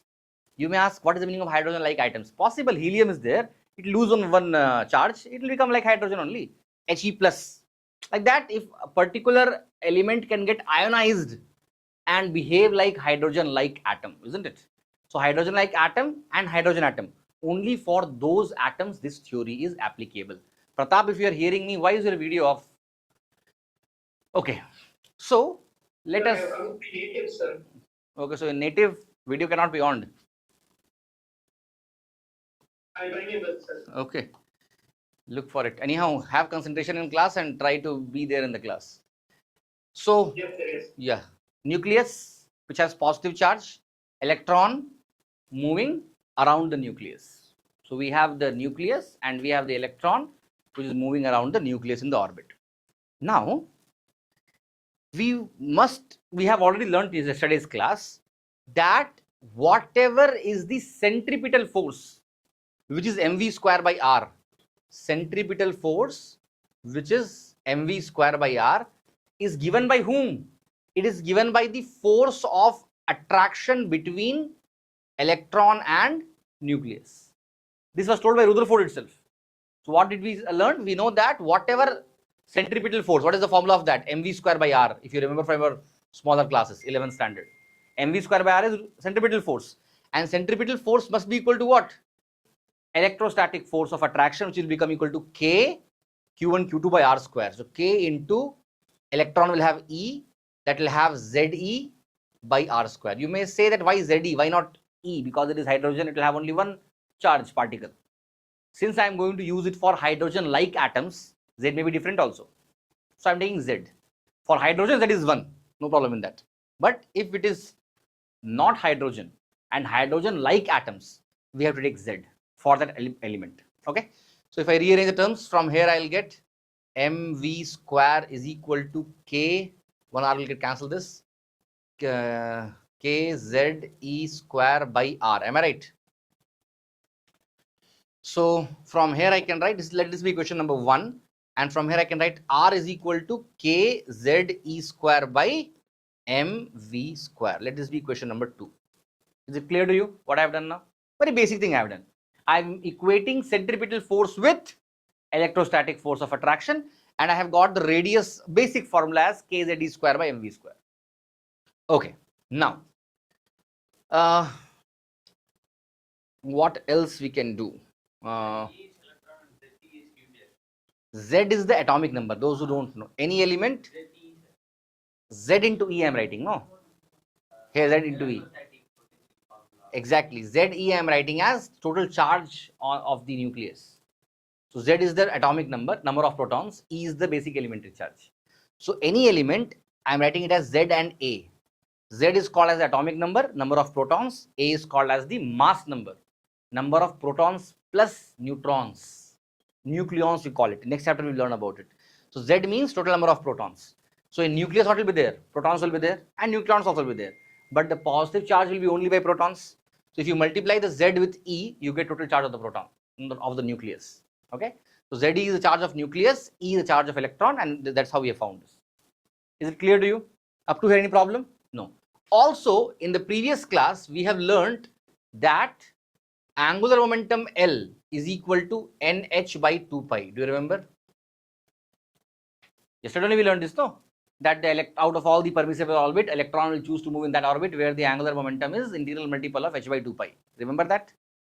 So from there only it comes. So from here, if I rewrite the equation of L, it will become mvr is equal to nh by 2 pi, and from here I get R is equal to nh by 2 pi mv. Do you agree with me? Just rearranging terms.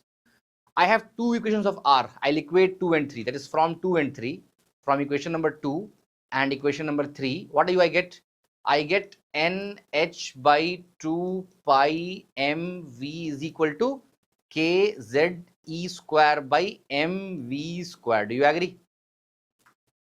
Where one m will cancel this m, v will cancel this one v, and nothing else gets cancelled, but we get the formula of v. V will become equal to 2 pi k z e square by nh. Any problem in this? Any problem in this? Let this be equation number 4. So now what we are getting? We are getting the velocity of the electron. Let me first you copy this fast. Then I'll go to the next page. Copy it fast. Those who are writing, copy this equation of velocity fast.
Probably till 4 o'clock maximum. It may finish little early also. There is some puja if they call me. If it ends early, it will end by some 3:40. If it ends late, it will end by 4 o'clock.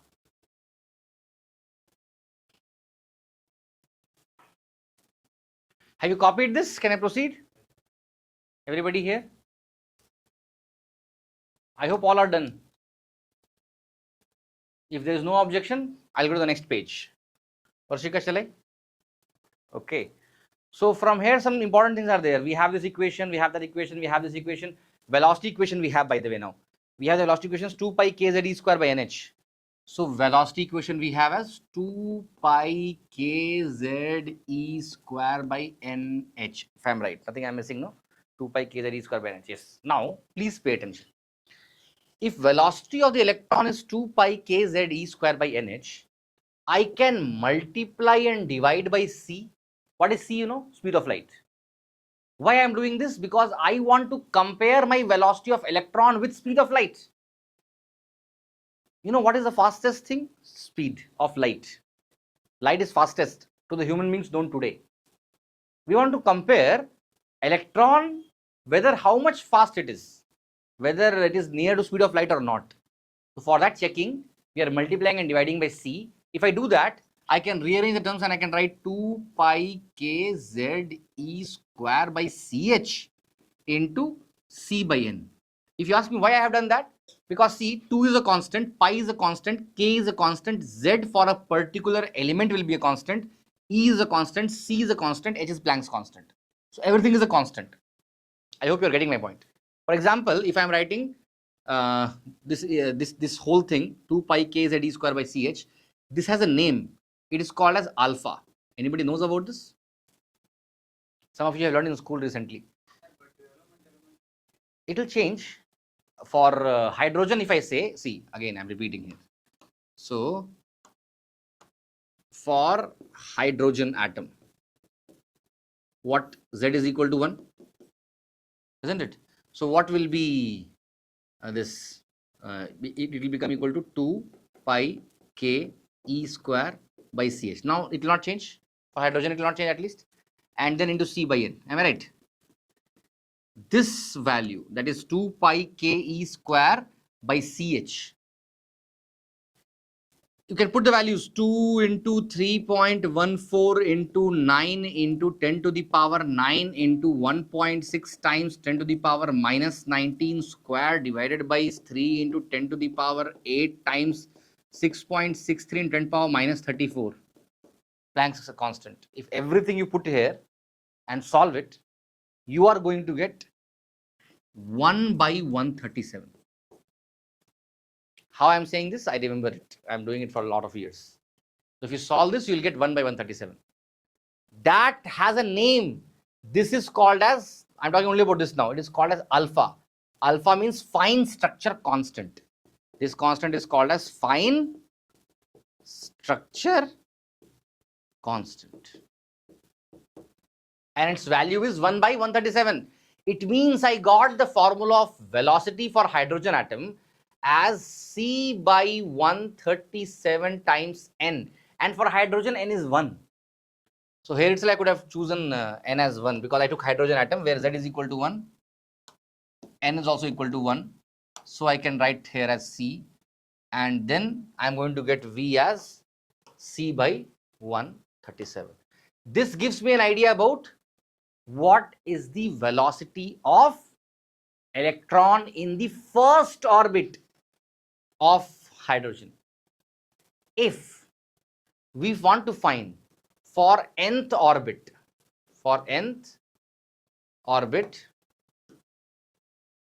it will be c by 137 times n, isn't it? This is the formula we have got. So it very clearly says that electron moves the fastest in the first orbit. Second orbit will be reduced only, divide by 2. Third orbit divide by 3. Fourth orbit divide by 4. So for hydrogen like atoms, if it has more shells than 1, then as you go away from the center, its velocity will keep on reducing. So which orbit has the maximum velocity? the first orbit of hydrogen or hydrogen-like atoms. Is it clear to you? And what is the value of it? C by 137. This gives us an idea about what is the velocity of electron in a particular orbit for hydrogen atom. Okay, first you copy this fast. This is not much important. More important is radius part. I'm going to talk about that. First you copy it.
Is it done?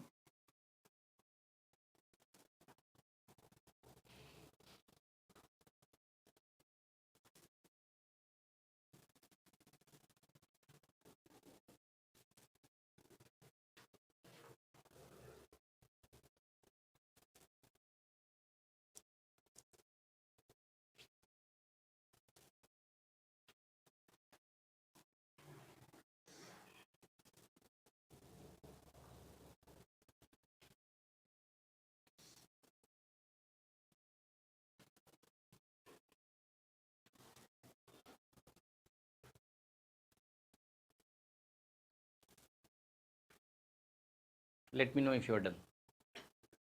Copied, everybody? Yes, sir.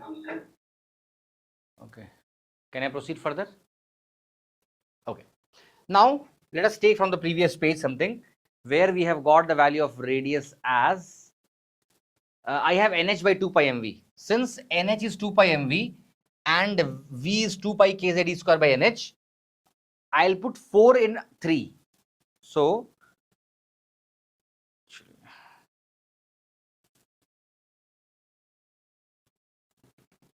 yeah, substituting 4 in 3. Substituting 4 in 3. What do I get? You check. I get the value of R as NH by 2 pi mv.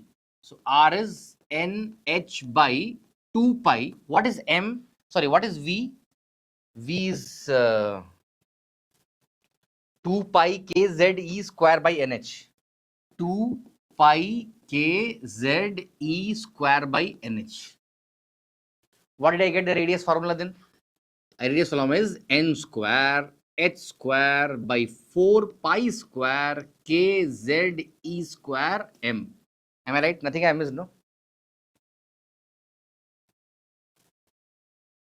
4 pi square M K Z E square. Yeah, correct. So I got the formula of radius as N square H square by 4 pi square kze square M. Remember this. And now, if I want to find what is the radius of first orbit of hydrogen atom, I can easily find, because I know the value for that will become N is equal to 1, Z is equal to 1, isn't it? Put it here, R will become H square, that is 6.63 into 10 power minus 34 square divided by 4 into pi, pi L is 3.14, K is 9 10 power 9 times Z is 1, E is 1.6 times 10 to the power minus 19 square, and mass of electron is how much? 9.1 times 10 to the power minus 31. Then do square. When you solve this, see, you are in modern physics, you know. I am not troubling you with calculations, but next chapter when you go nucleus, no, you will understand. You will have this kind of calculation really.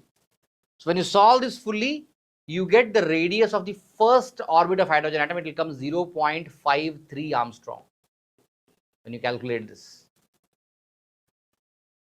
0.53 Armstrong is the radius of the first orbit of hydrogen atom. And if they ask the second orbit, then what will change? N will change.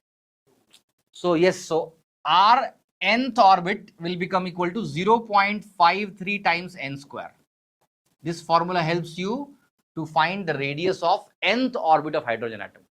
So first orbit is 0.53 Armstrong. Second orbit will be 0.53 times 4. Then third orbit 0.53 times 9. See, in our childhood, whenever childhood means 9th standard, whenever you were drawing the atom structure, I know how you will draw. You will draw like nucleus, first orbit, second orbit, third orbit, like this, isn't it? So we always have a habit of drawing equidistant in our small class. Even the book will draw like this only. But in reality, it is not like that. In reality, if the first orbit is here, second orbit is here, and third orbit is more farther. You are seeing, no? 0.53, then 4 times of 0.53, then 9 times of 0.53. It is not proportionally changing. It is changing with us proportional to square of n. Are you getting what I am trying to say? So 0.5, then 2, then 9. That's how it changes. So don't think the atom is like this.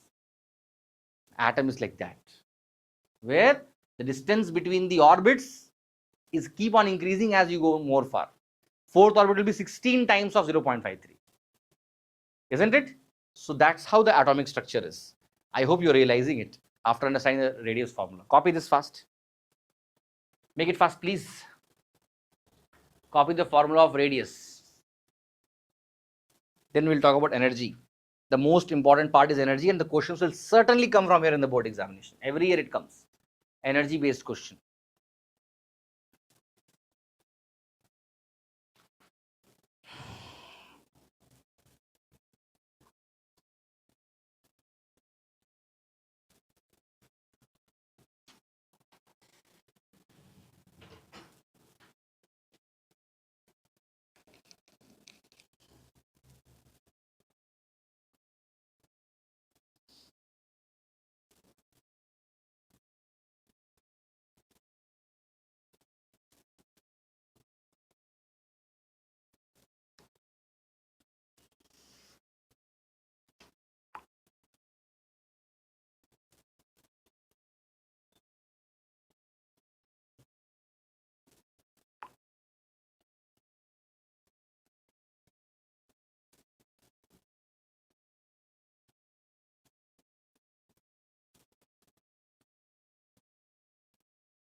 Done. I hope you have copied. What is important here is R formula. Okay, important. And the most important part we are going to come now. So, shall I? If everybody has copied, Telechelvan done? Yes, sir. Okay. So from here, now we came to know what is the radius of hydrogen atom. The formula is n square h square by 4 pi square k z square m. And what is the velocity formula? Velocity formula is something like this. Here itself it was there. Yeah, 2 pi k z square by nh. It will not be much used in the board examination. Neither radius nor velocity much. I am not guaranteeing it will not come. It may come. But what is the most used formula in the board examination is energy formula. So what we're going to find now? We are going to find what is the kinetic energy, potential energy, and total energy of the electron moving inside the orbit. So first thing is kinetic energy. Kinetic energy is simple because see this equation. We have already mv square. Half of it will become kinetic energy, isn't it?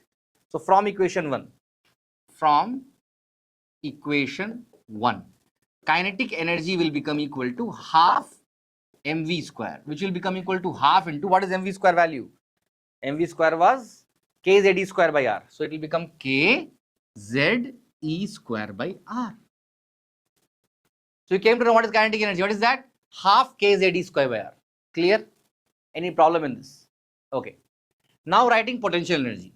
What is potential energy formula? K q1 q2 by r from second chapter. So I'll write K. What is q1? Q1 is E. What is q2?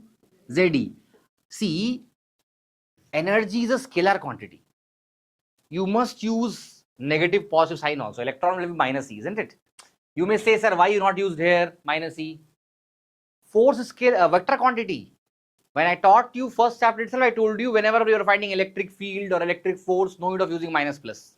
Direction is already given by the arrows, vectors. But in scalar quantities, always use negative and positive signs. So by that, what will be the potential energy? K into minus E into ZE by R. So what will be that? Minus K ZE square by R. Isn't it? You got the kinetic energy, you got the potential energy. What will be total energy? Both kinetic energy plus potential energy, which will be 1 by 2 kze square by r minus kze square by r. What will be that? Take the LCM as 2r. So it will become this minus 2 minus kze square by 2r. Clear? What we came to know? We came to know kinetic energy formula. What is that? Kze square by 2r. What is potential energy formula? Minus kze square by r. What is total energy formula? Minus kze square by 2r. Isn't it? Very clearly indicating that total energy will be negative times of kinetic energy. And total energy is minus 1 by 2 times of potential energy. Not minus, actually, just 1 by 2. So if potential energy is given and you do half of it, what you will get? Total energy. If kinetic energy is given, do negative of it, what do you get? Total energy. I can assure you, in the board exam, one question will come from here. This part, this board, certainly it will come. It may come in MCQ, it may come in A and R, it may come as a derivation, anywhere it may come. But question will certainly come from energy concepts of this hydrogen atom. If it is clear to you, copy it fast. Total energy of the atom, electron and nucleus together.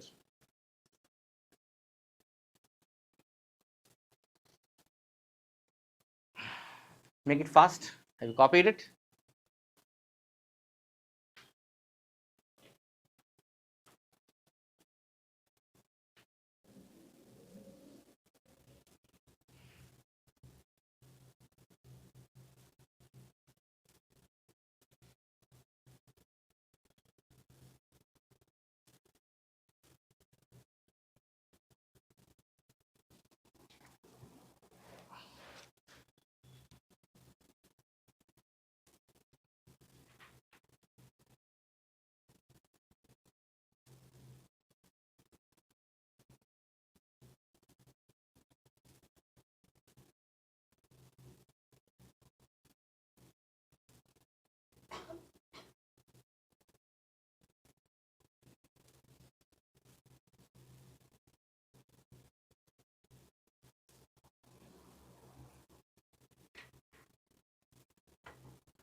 Let me know when you are done.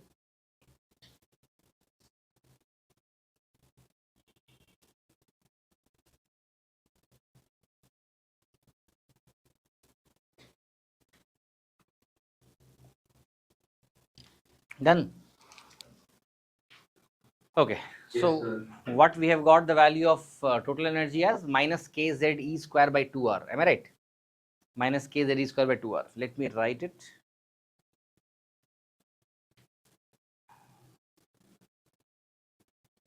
So total energy is equal to minus kZe square by 2r.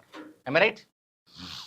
So I can write this as energy of the nth shell as minus kZe square by 2. R formula we already have. What is the formula of R, by the way? N square h square by 4 pi square kZe square m. Put it here. N square h square by 4 pi kz pi square kZe square m, if I am right, isn't it? So 2 will cancel this 2 times. Anything else is getting cancelled here? Nothing. Okay. So minus 2 pi square.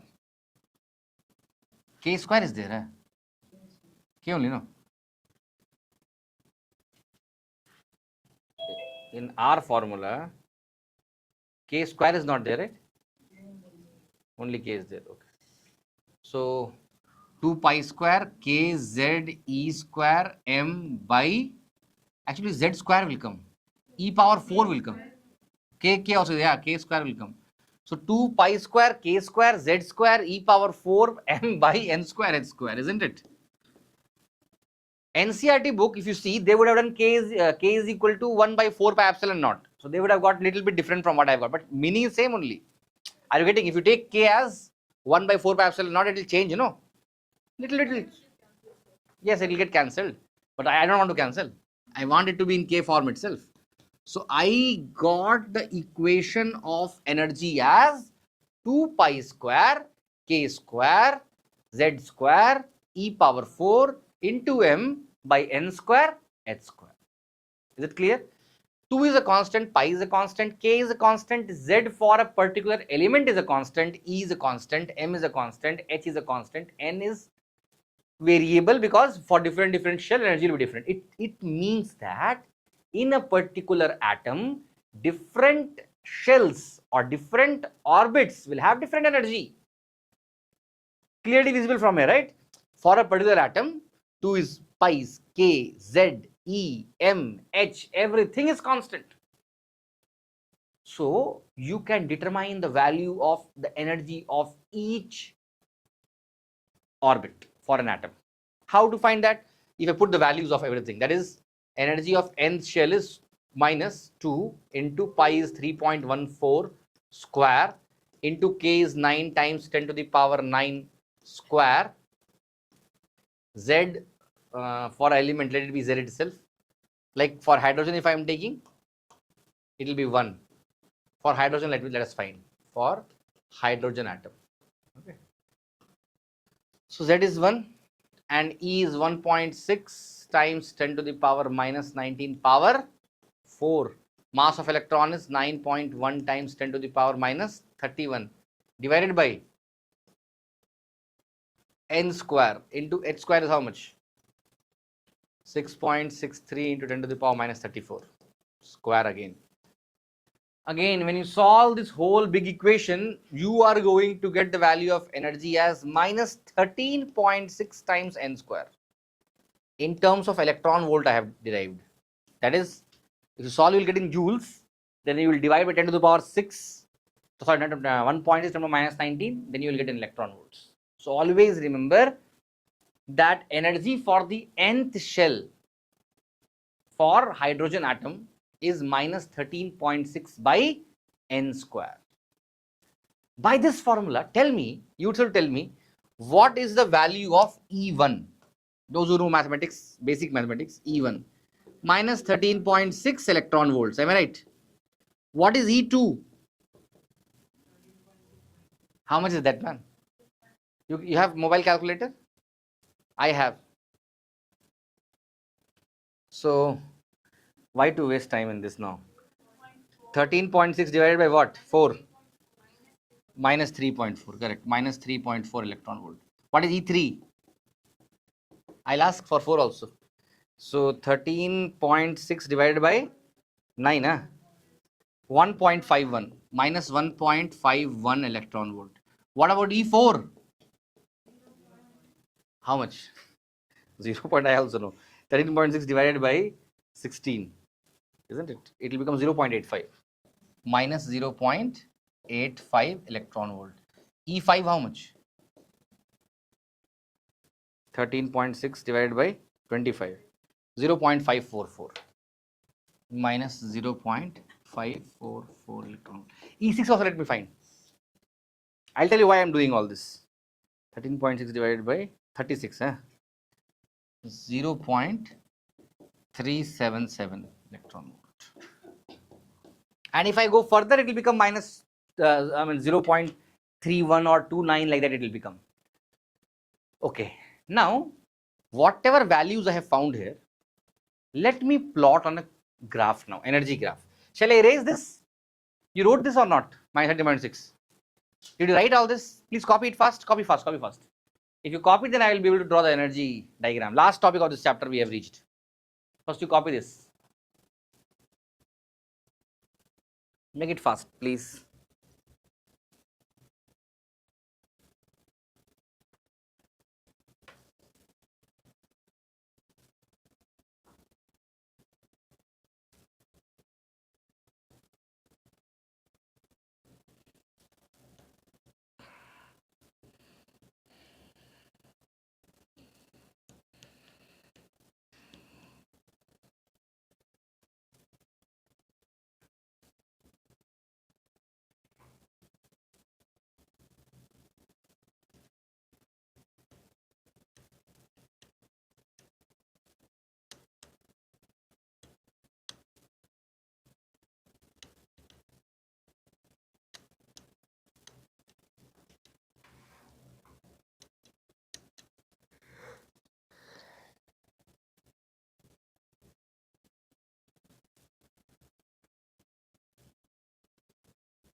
Let me know if you are done.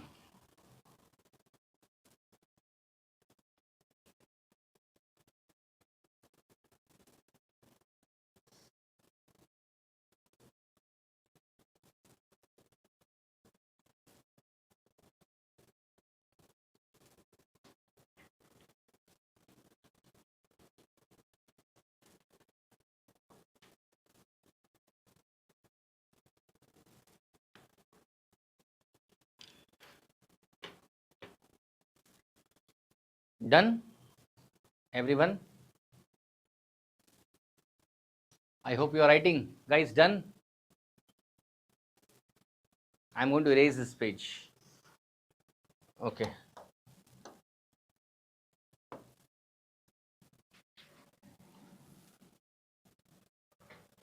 So now I have my energy values in front of you. You have. What I'm going to do, I am going to plot this in the energy graph. So for drawing energy graph, let me do like this. I think, which is the least value in all this? E1, because minus, don't forget that, negative. So if n is equal to 1, what is energy? 13 minus 13.6 electron volt. Okay. If n is equal to 2, what is the value? Minus 3.4. So 13.6 should go from 10 distance above, right? Approximately, to get the second orbit value. How much is that? When n is equal to 2, energy is minus 3.4 electron volt. Are you understanding this? Next, how much you have to go? 1.5 approximately above it. Not much difference is there. Somewhere here I'll write, which is n is equal to 3. And what is energy? Negative 1.51 electron volt. Then how much you have to go? For fourth, 0.5, 1.5 and 0.85. Around 0.7. only 0.7 above going itself will give you what? N is equal to 4 will be minus 0.85 electron volt. What about 5? 0.3. Then it's becoming 0.15 or 2. What I am trying to make you understand, as you go further above, this was N is equal to 5. I am drawing here is N is equal to 5 or N is equal to 6. Now everything will start coming very close and merging almost. That's why we are not bothered about that. You may think why I am stopping at 4, 5, 6. Because after that, if you can go 10, 12, 15, 20, 100 also. But they all will rise somewhere within the 0.0 something. All will merging off. Now what is happening? You know the energy level of all the shells. Even that is for first shell, second shell, third shell, fourth shell, like that. From any shell, if the electron is jumping to the first shell, this is called as what level? Ground level. So this is called as ground level. This is called as first excited level, I think, something they call it in chemistry. This is second excitation, this is third, this is fourth, this is fifth, and so on. Ground first. Many of you will think this is first and you will make a mistake in numerical. E1 means ground state. E2 means first excited state. E3 means second excited state, isn't it? So from fifth or fourth or third, from anywhere, if it comes to the ground state, you know very well, if the electron is falling from a higher energy level to a lower energy level, it has to release some energy outside, radiation outside, isn't it? Just now I told you before some time that if electron is jumping from higher energy level to lower energy level, it will release H nu, and this will be coming under ultraviolet radiation. And this is called as what series? What series is this? Forgot? Lyman series. Lyman series. Lyman series means electron jumping from anywhere to first, that is first means first level or ground level, whatever we call it. That is called as Lyman series, and what is getting radiated from here is ultraviolet radiation.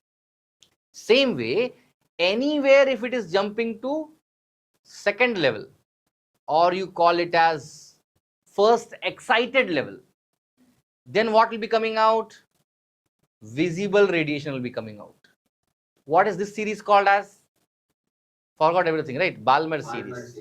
Lyman, Balmer, Paschen, bracket, P fund, if I am right, if my memory is right.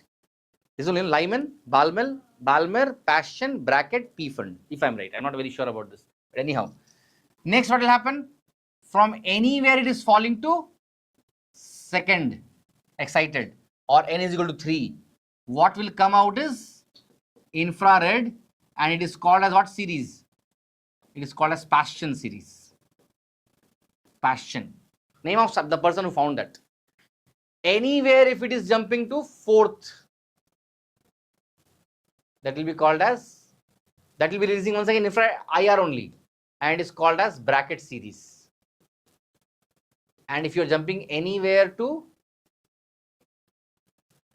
fourth, actually fourth, then it will be coming as P fund series, and once again IR only will come out. I mean to say that anywhere to E1 it is Lyman, anywhere to E2 it is Balmer, anywhere to E3 it is Paschen, anywhere to E4 it is bracket, anywhere to E5 it is P fund. You may ask, why not E6, why not E7, why not E8? But they understood that now it is repeating. Infrared only will come out now. You find, if suppose somebody says it is jumping from 19th state to 11th state, what is going to come out? IR is going to come out. 19th to 5th state, IR only. 19th to 4th state, IR only. 19th to 3rd state, IR only. Are you getting what I am trying to say? So when they understood that it is repeating now, IR, they stopped finding after this. Why to name it? Because now we came to know if anything up to first it is UV, second is visible, after that anything is infrared only. But you should remember 5 series, which is Lyman, Balmer, Paschen bracket P fund series.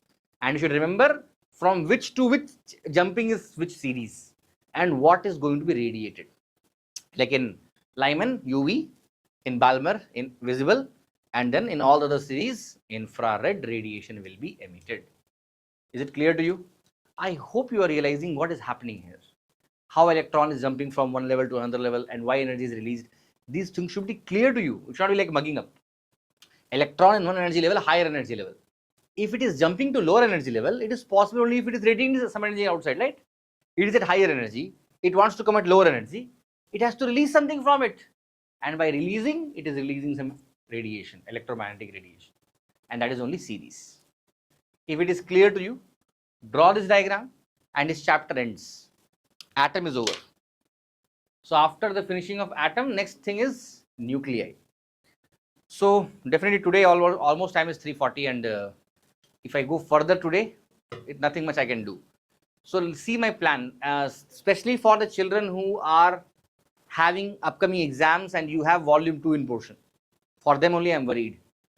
So for the people who are having upcoming examination, nuclei class lecture I already have a recording. Okay, I'll share with you those who have exams upcoming another week. You can go through it and come back to me for any doubts of nuclei. Tomorrow, I will keep a session once again. Some of you are having school tomorrow, but don't worry, this topic I'm going to give tomorrow is going to be repeated in the regular class. Tomorrow, the extra class is focused only for the students who have upcoming exams and they want to learn early. And tomorrow, when I'm going to keep a class, I'm going to keep the class on dual nature of matter and radiation. Okay? Because already nuclei chapter recording I have. I can share nuclei chapter recording with you. You can see that and come back with doubts. And tomorrow I will keep a class where I will teach dual nature of matter and radiation. And if less students are there, class going more faster, I can also discuss wave optics with you. Okay? So tomorrow we will have the next class. Timing I'll put in the group. Please follow that because I have to see my tomorrow's schedule. What are things I have. But tomorrow I'll definitely keep a class to teach you dual nature of matter and radiation. And nuclear recording I'll share with you. Okay, so you can copy this and you can wind off today's class. We will meet again tomorrow.